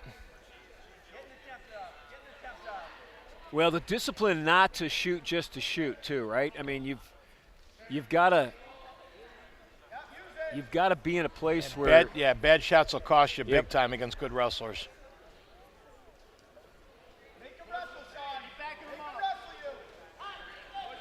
his teammates, Sean Conway, and there's the shot. Takes the outside single there, elevates Conley into the air, trying to bring him to the mat, get his points.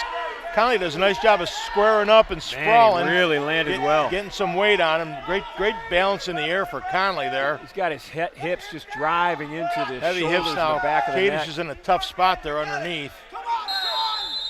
That's a quick stalemate and there. They'll break it. I think Conway really kind of want to work him there a little bit. Conway He saved himself. Conway Yeah. did. Kadish was in tight on that shot. Got a good lift on it, but a good balance by Conway coming down.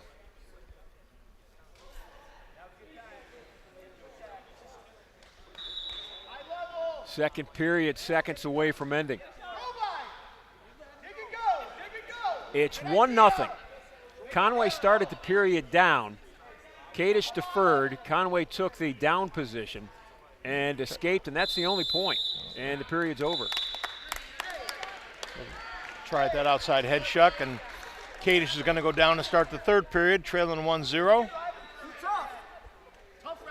In riding time, not a factor. Conway was up pretty quick.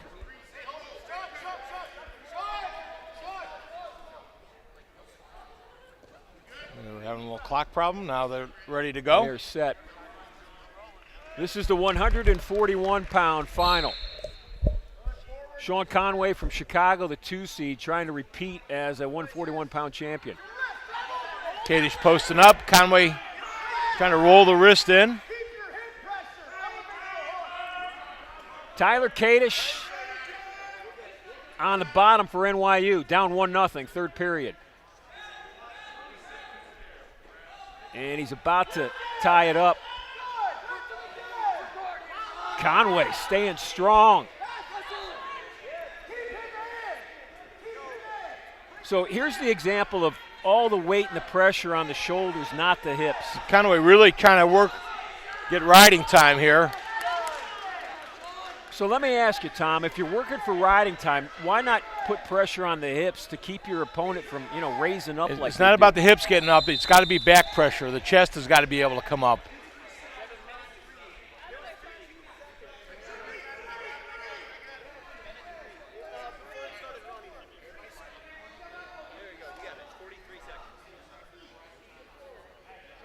Coach is talking about 23 seconds.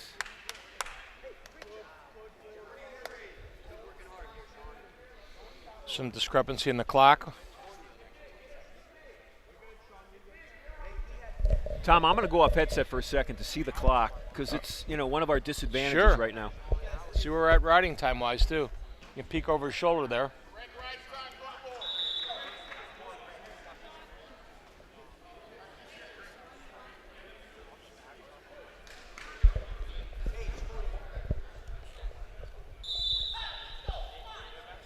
Now the coaches are at the table. Now they're discussing the riding time. It was 57, and they're discussing whether it's 47.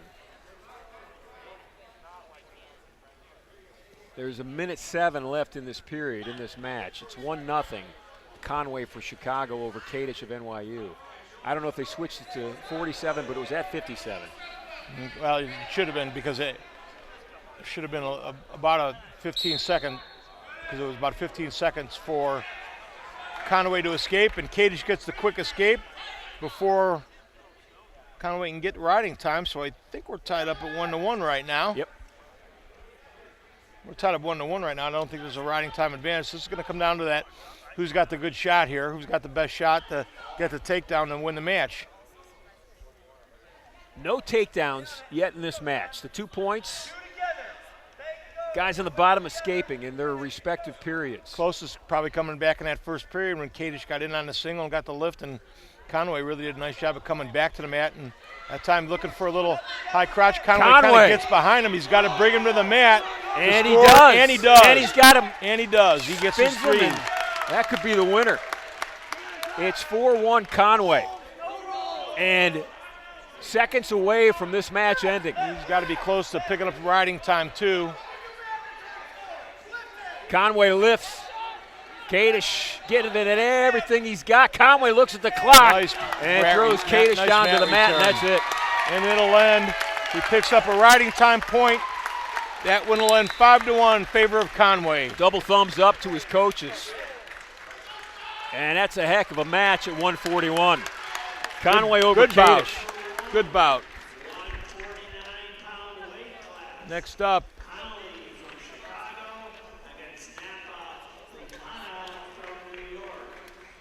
Vincenzo Napolitano from NYU.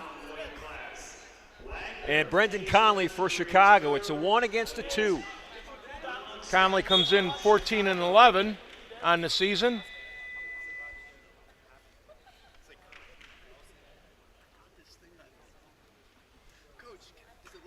Vincenzo the junior out of Port St. Lucie, Florida. 149-pounder. He comes in 10-7, the sophomore does. He got here with a win over Cale Saxton of Chicago in the semifinal.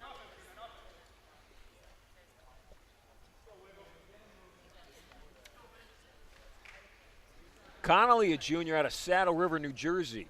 And Brendan is here with a win over John Mariano of NYU in the semifinal. So he's got another Violet to beat here in the championship at 149.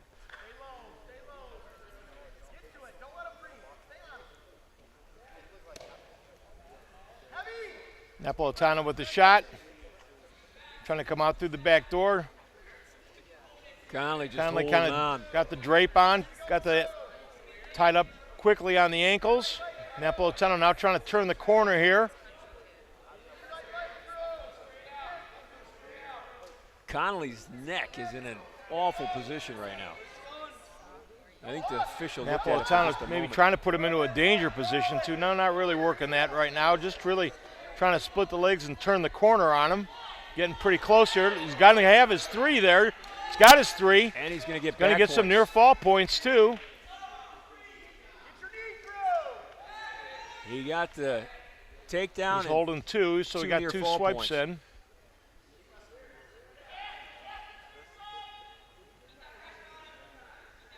He'll pick up two near fall, so Napolitano will take a 5-0 lead here early in the first period. It's NYU against Chicago. They will fight it out for this UAA championship, as they did a year ago. Conley scoots his hips as Napolitano tries to bring him back to the mat.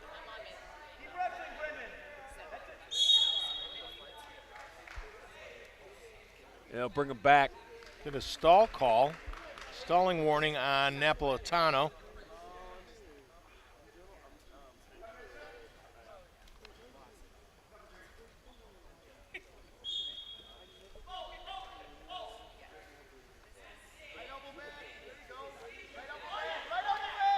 Napolitano bars an arm up on Conley, looking for some points on the tilt.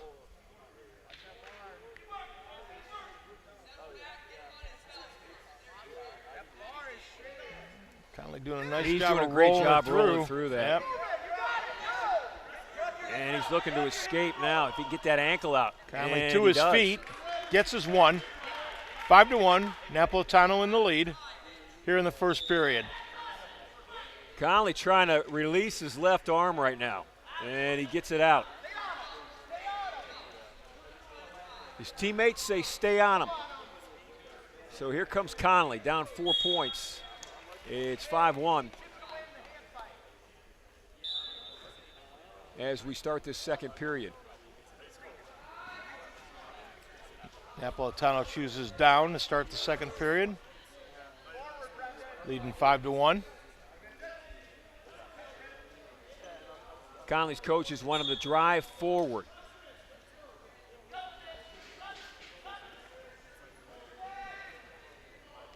Napolitano quickly to his feet, gets his escape, making it 6-1. 149 final. Favor Vincenzo Napolitano. A year ago, NYU won this weight class. Anthony Chavez was the champion at 149.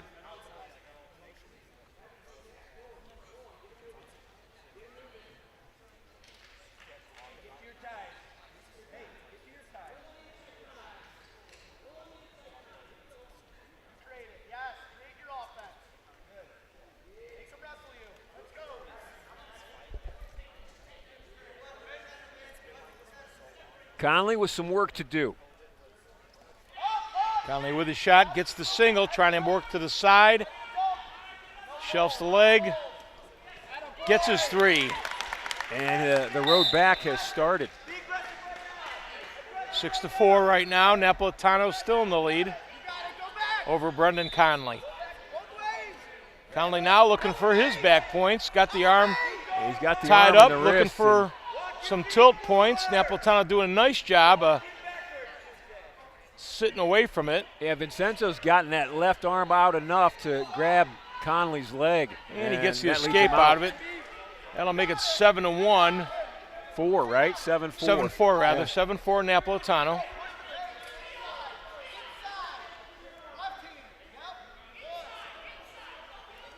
Second period. It was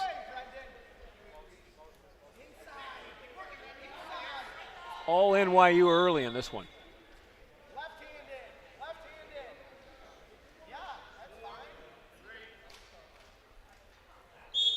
End of the second period.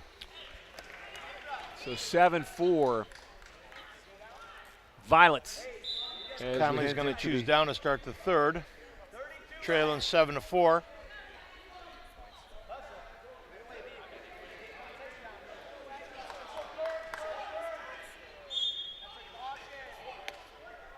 Conley quickly out, making it 7-5.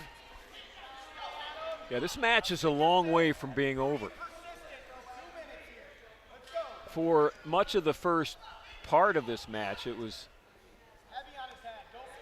Napolitano who was in firm command. Napolitano with not a well set up shot there. Conley just kind of gives it a half a sprawl and comes back to his feet.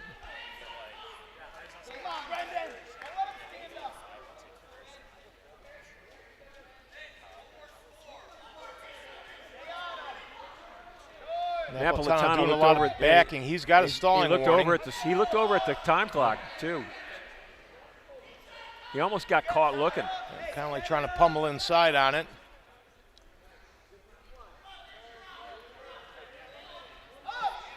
Conley in deep. Another stalling warning on Napolitano. That'll be 1. A point awarded. 7-6. 7-6 the score. If Conley can work his way around and Napolitano again looks at that clock, he knows if he can just hold on. So one guy's trying to hold on, the other one is trying to break free in a stalemate. We're going to give or it a stalemate. We got to be getting a short time here. I said stalemate because I mean that's exactly what's happening out there. Yep. I mean it's a skill, isn't it? Yep, Stalling it without is. looking like and he's stalling. Napolitano's got to stay in the center now. He's got to present himself.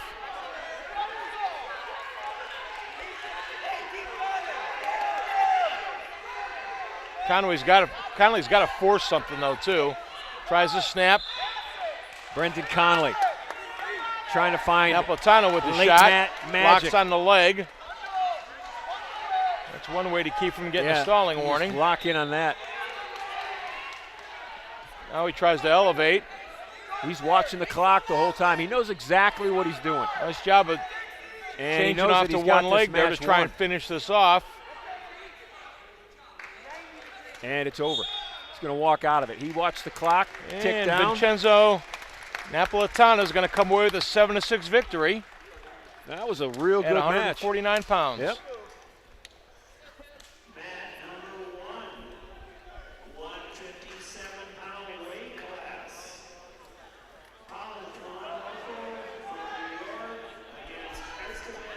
So here we go. The defending wrestler of the year, the defending most outstanding wrestler in this championship a year ago, NYU's Cooper Pontelandolfo. And Cooper will face Darian Estevez for Chicago. It's a 1 seed against a 2 seed.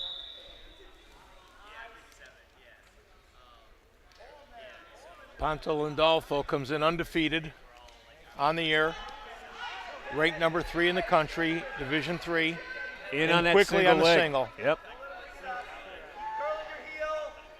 Estevez just trying to stay on his feet. Pontelandolfo trying to break it down. Trying to sweep, trying to get Estevez hopping. Now he goes to 2 leg, gets the takedown, works his way up quickly. Go off the mat. Pontelandolfo with the 3-0 lead. Estevez is here with a win over Wagner in the semifinal.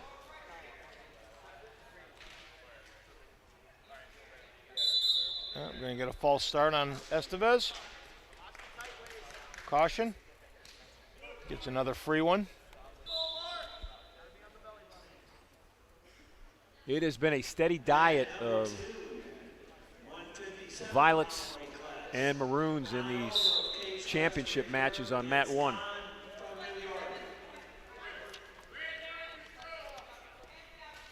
One-point escape for Estevez, making it 3-1. We had Martinez from Case Western at 133 in the championship final. He lost to Jackson Rustad of Chicago, but other than Art Martinez on this championship mat 1, it has been NYU and Chicago.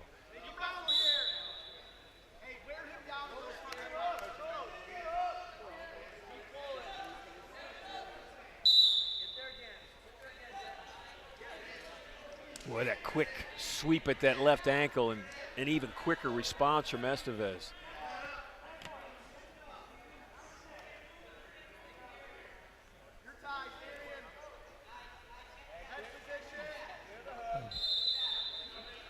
Dolfo kind of punches in that underhook. Estevez trying to fight back with the underhook to the other side.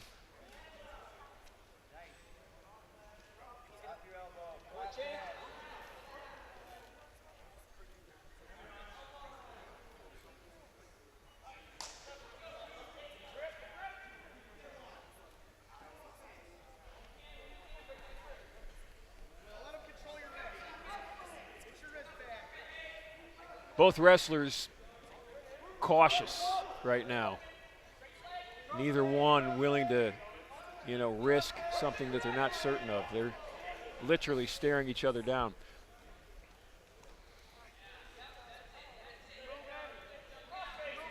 Dolph with that underhook and the front headlock on his feet, trying to bring Estevez down to the mat. Estevez's strength in the matches that we've seen him today, I think it's exceptional. He really is. Not going to let Pantalondolfo bring him down to the mat where he can kind of work his offense there. I mean, honestly, he looks bigger than Pantalondolfo.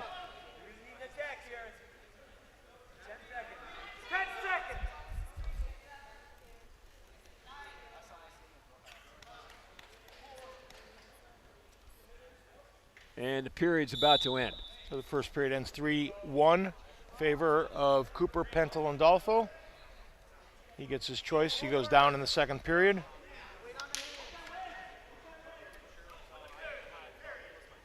A year ago, it was this weight class that Pantalondolfo won, 157 pounds. He was one of 7 NYU wrestlers to make the All-Association team of 10.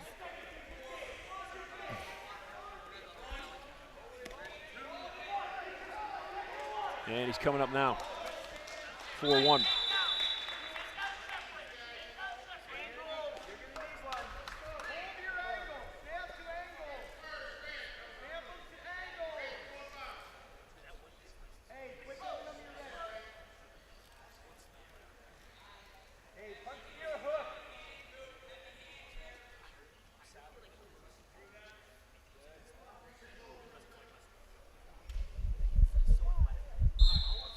Pantalondolfo always kind of coming forward, always working in.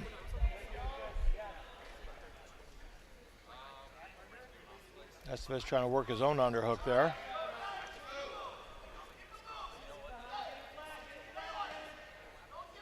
Estevez, for a moment, the headgear almost fell into his eyes. Well, we've seen that. Pantalondolfo just kind of crowds in. They wanted the stalling call for Estevez going off the mat. That was Pantalondolfo coming forward. You hear the kind of the groans from the NYU staff over there. They wanted that stalling call with Estevez going off the mat. Referee deemed it part of the action.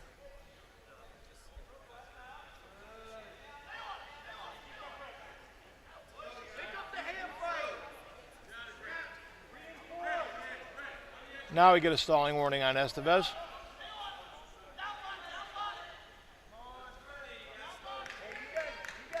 Estevez looks calmly aware of where he's at, meaning there's no sign of shaking him as the second period's about to end. And Kind of a he's half down. shot there. He wants to keep it a one-score match, so he's been great defense so far.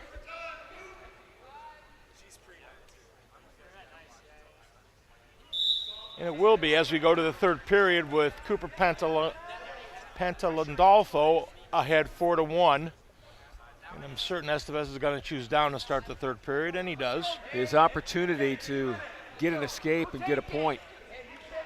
And then he sets himself up from being sets himself up to being just a takeaway from taking the lead or a takedown.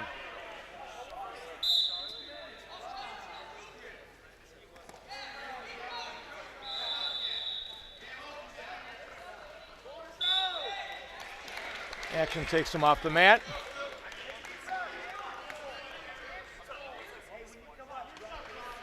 We'll get a restart.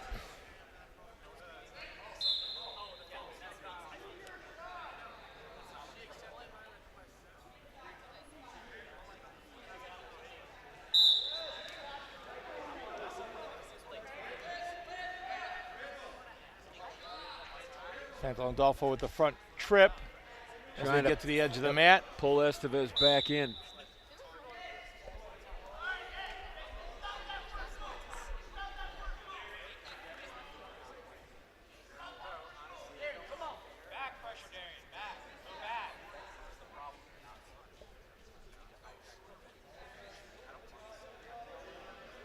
Darian Estevez for Chicago, trying to get out.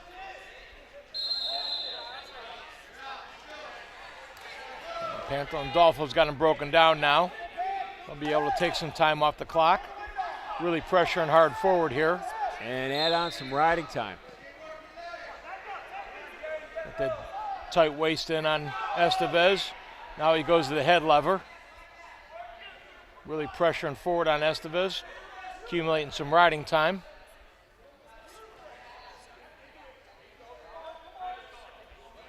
Stalling warning on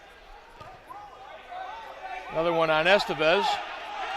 So that gives another point to Pantalandolfo. Makes it 5-1. Final period. And he's got to, now we get a stalling warning on Pantalandolfo. 5-1.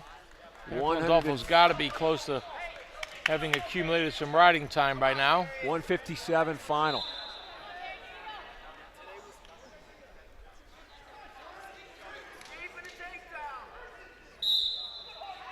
Nice change off by Pantalandolfo. Estevez, good job of getting to his feet. Estevez quickly back to his feet.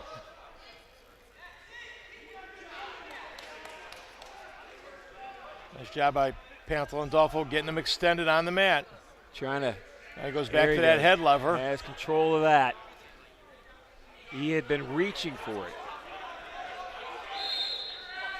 Now he's trying to thread it through and look for a turn. He's got the arm pulled across around the tight waist. And this one's about to end. Pantalandolfo, I'm sure, has accumulated at least one more point rounding time, so this one will end 6-1 favor of Cooper Pantalandolfo, and he's a defending champ. Back to back at 157 for NYU's Cooper Pantalandolfo.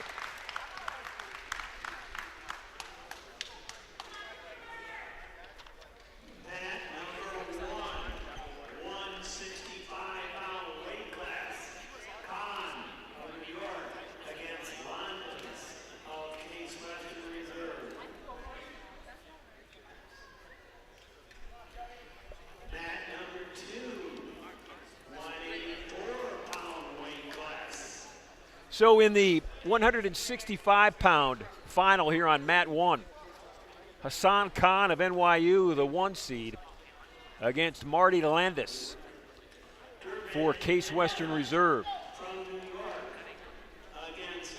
Landis just a second Spartan in the championship final on mat 1. And he comes in at 12-8 on the season.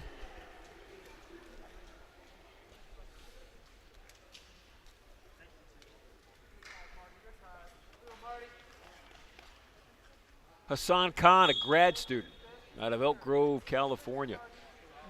Khan comes in at 10-9 on the year.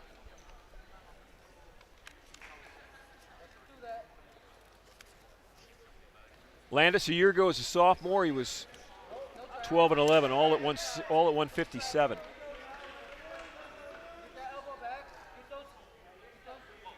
He wrestled at 157 his first year here too. He was 18-16.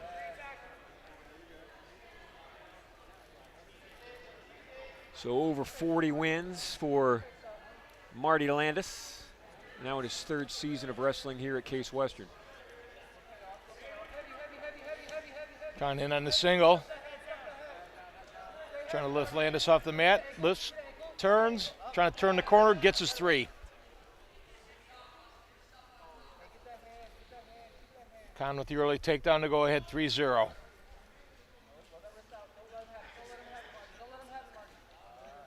Quickly with the arm across the back, Bard. Yeah, pulling that chin.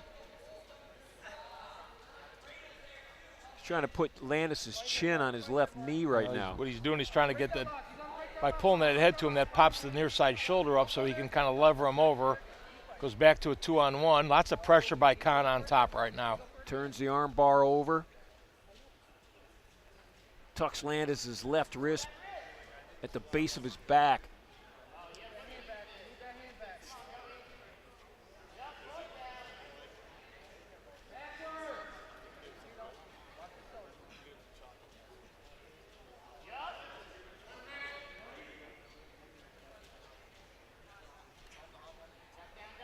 Kind of really working Landis hard on top here. About 50 seconds left in this first period. 165 pounds. Landis gets his hips back up.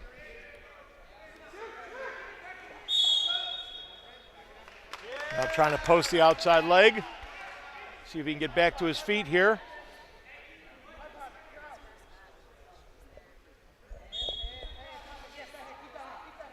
Landis doing a nice job on the bottom, just staying tight.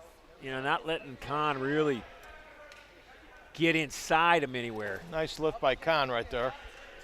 But Khan with the pressure, Landis just can't get himself out.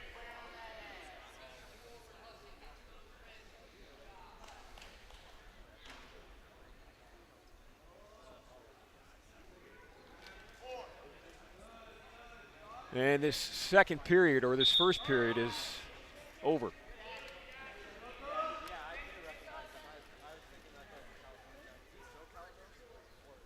Khan will choose, he'll defer, and Landis is going to stay on his feet.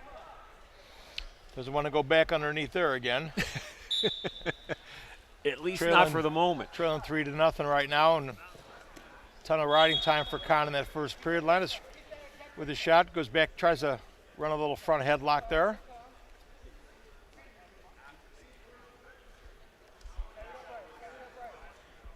Marty in high school, and he went to Zeeland East in Michigan, was 149-30 in his high school career. Keep that ankle, Marty. Keep that ankle. Be smart. Keep that ankle. Be smart. You gotta get up, Marty. You gotta get up. He is hugging that ankle of Khan right now. Holding on, and Khan tried to come around on him. Now he's got the legs split. Landis pulls that ankle in. Step over, try to expose Landis' back, get him in the trouble position. Got him in the danger position here. And he gets the takedown. That's to go up patience, 6-0. right? Don't give him that arm, Marty. It's gonna get tough. Patience comes into play too, doesn't it, Tom? Yeah, absolutely. When, you know, you're working, it's not happening. And when they've gone to that danger position now too, that even gives you more of an opportunity to be a little bit patient if you can expose the back there and just kind of wait. A referee starts that count, then that bottom wrestler is obligated to do something or give up some back points in the process. Landis back to his feet, gets his one. Now trails 6-1 over Hassan Khan of NYU. Khan, the 1 seed.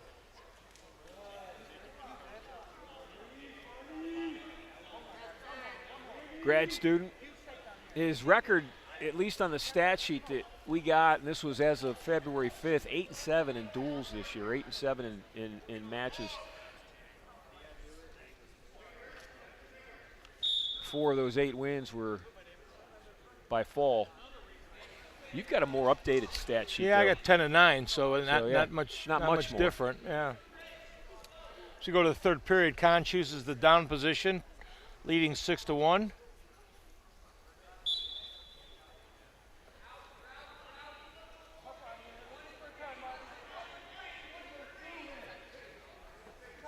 So Tom Landis in this period has to accomplish what? Well, he's staying on top to see if he can take a little of that riding time off. And now he just turns him out. He's going to have to win it on his feet. I think he wanted to see if Kahn had anything from the bottom position, maybe get into a situation where if he had some special on top to get some turns. Not the case. Kahn gets his 1 to go up 7-1. A lot of times you'll see him just turn the man out knowing that he's got to go takedowns with him. And with the 3-point takedown, you can close that gap a little bit quicker. Landis came out of that tie-up, looked to the clock. He's the one that the clock is not his friend right now. Not his friend right now.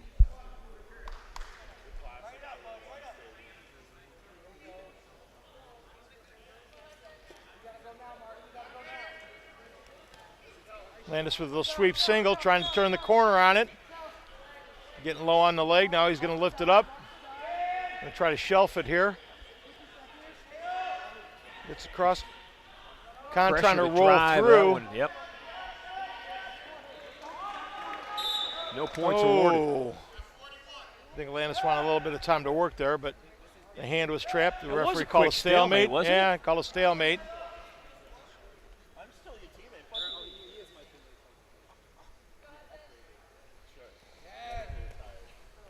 Landis snaps Kahn down into a front headlock, trying to turn the corner on it. Kahn does a nice job of staying square. Kahn just does a great job of staying Defensively, inside he himself, stays- if that yep. makes any sense. Right, you know he what I doesn't mean? get extended. Nope. Nice deep shot double there. Low double. Comes in, picks up 3 more. Yeah, he really creates no opportunities for his opponent to, Nope. to find, leverage or position. Doesn't create any openings for him. Takes a 10-1 lead here.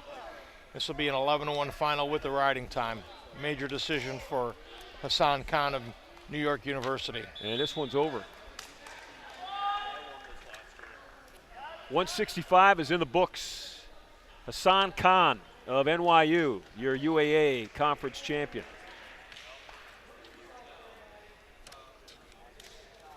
Mat number 1, 174-pound weight class. Escalin of New York against Veale, also from New York. So this one's an all NYU final. Finn Eskelin of NYU, the 4 seed, who got here by knocking off Tyler Joseph for Chicago, the 1 seed, to face his teammate, Nikki Bell.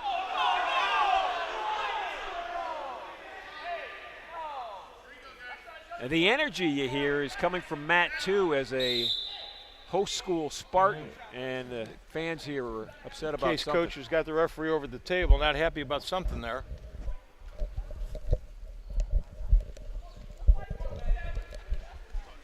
Bell beat Case's Chase Crutchley to get into this final.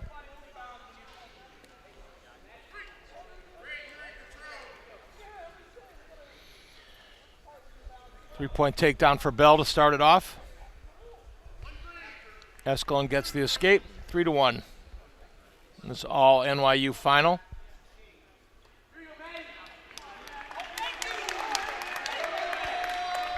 Okay, that call goes Case Western's way as the referee waves off.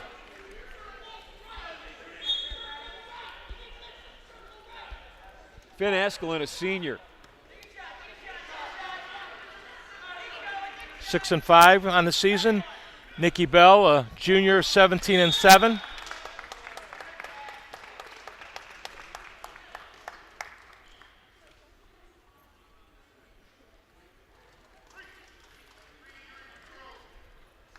Takedown points.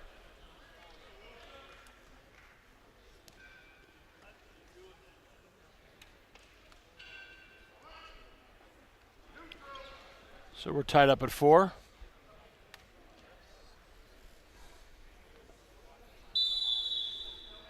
Mat number 2, 197-pound weight class. DeRosa from New York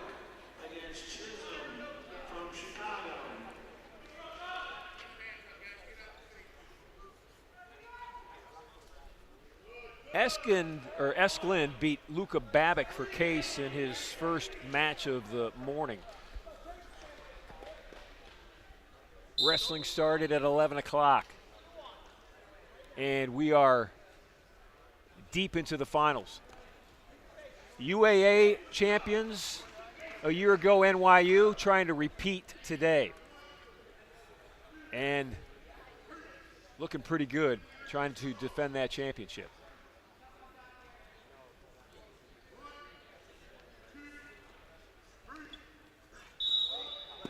And there's the pin.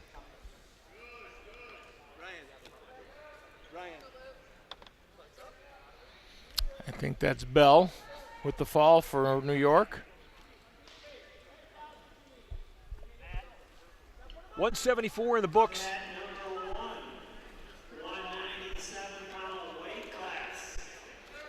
There is from Chicago against DuPont from New York.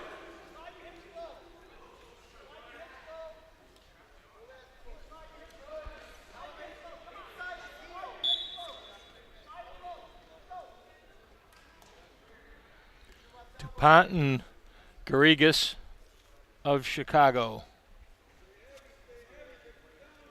So Garrigas is the 1 seed. He's a junior, comes in at 8-3 on the season. DuPont, a junior as well, out of Holmdel, New Jersey for NYU. And that turns Garrigas into with the takedown.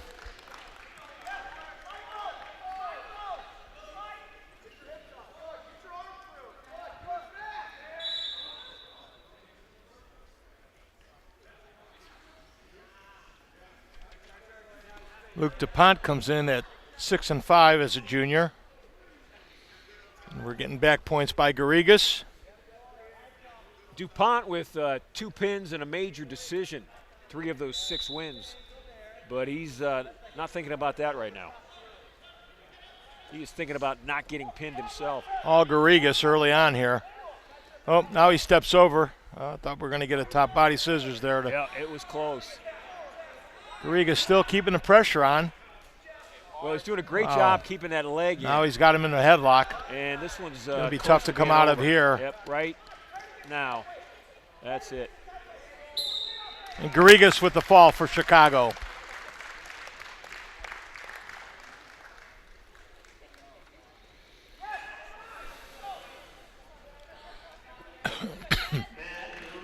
So at 197, it was Garrigas, Gunnar Garrigas, the 1 seed. Bennett Sanborn of New York, sophomore, came into this tournament at 2-4. And then Edward Perry, the 1 seed out of Chicago. Evan Anderson won this weight class a year ago from NYU.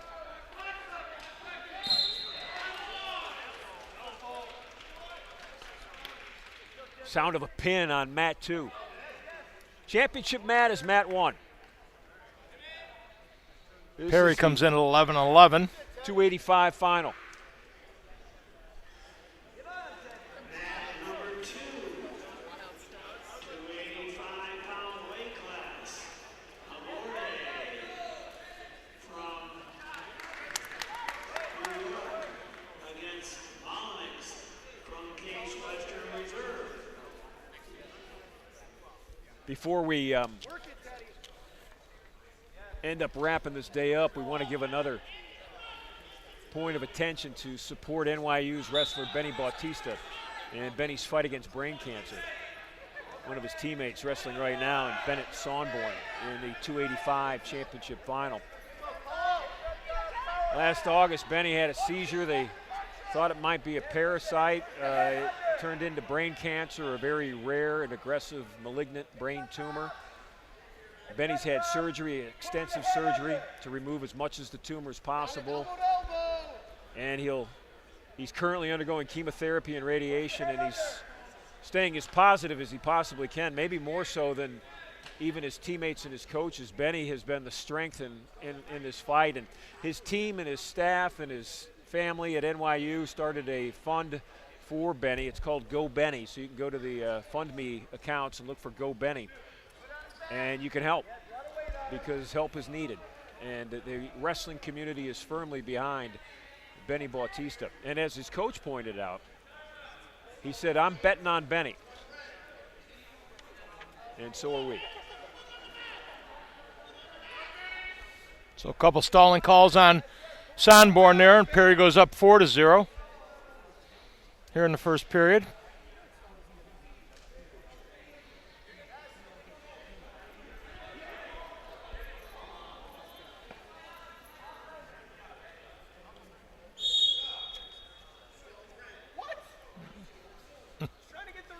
They're going to call a stall on Perry.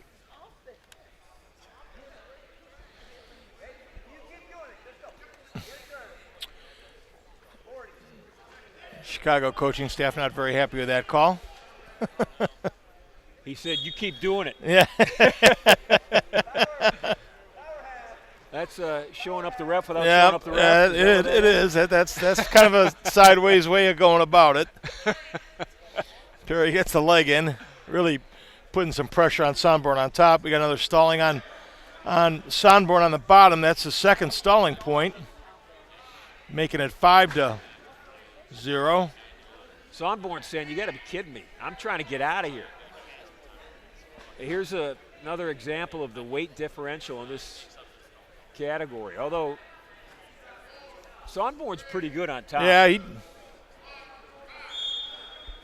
And the period is in the books.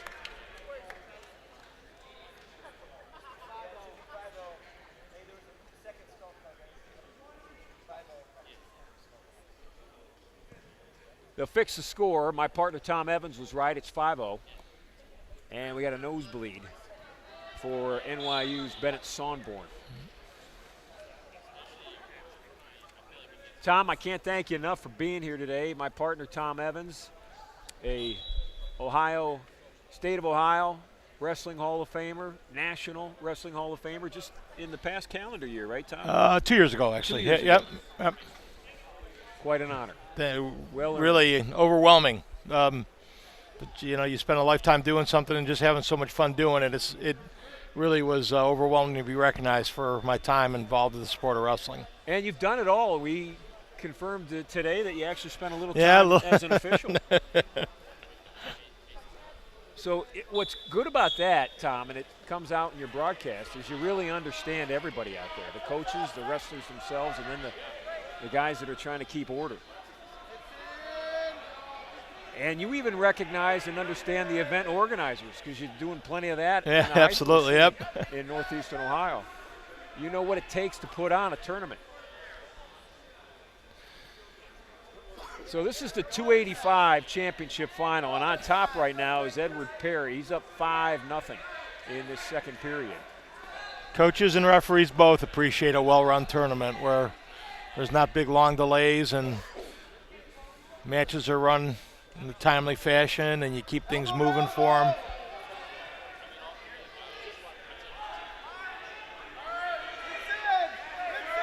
Perry really working on top here. Yeah.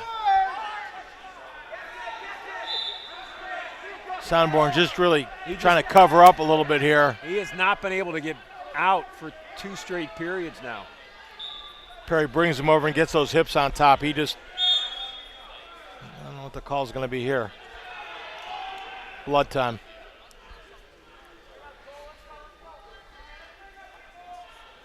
Well, that almost is a gift to Sonborn, because Perry is really tight. Really pouring the coals to him.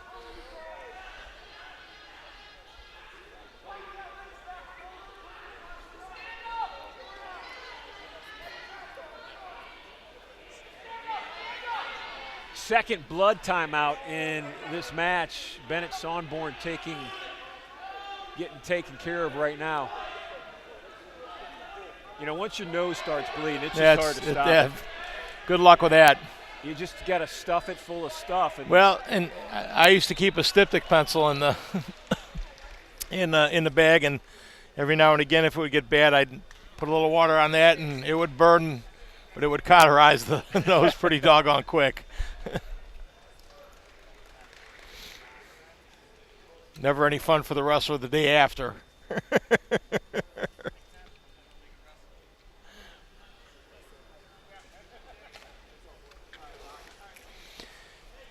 Perry with a commanding 5-0 lead.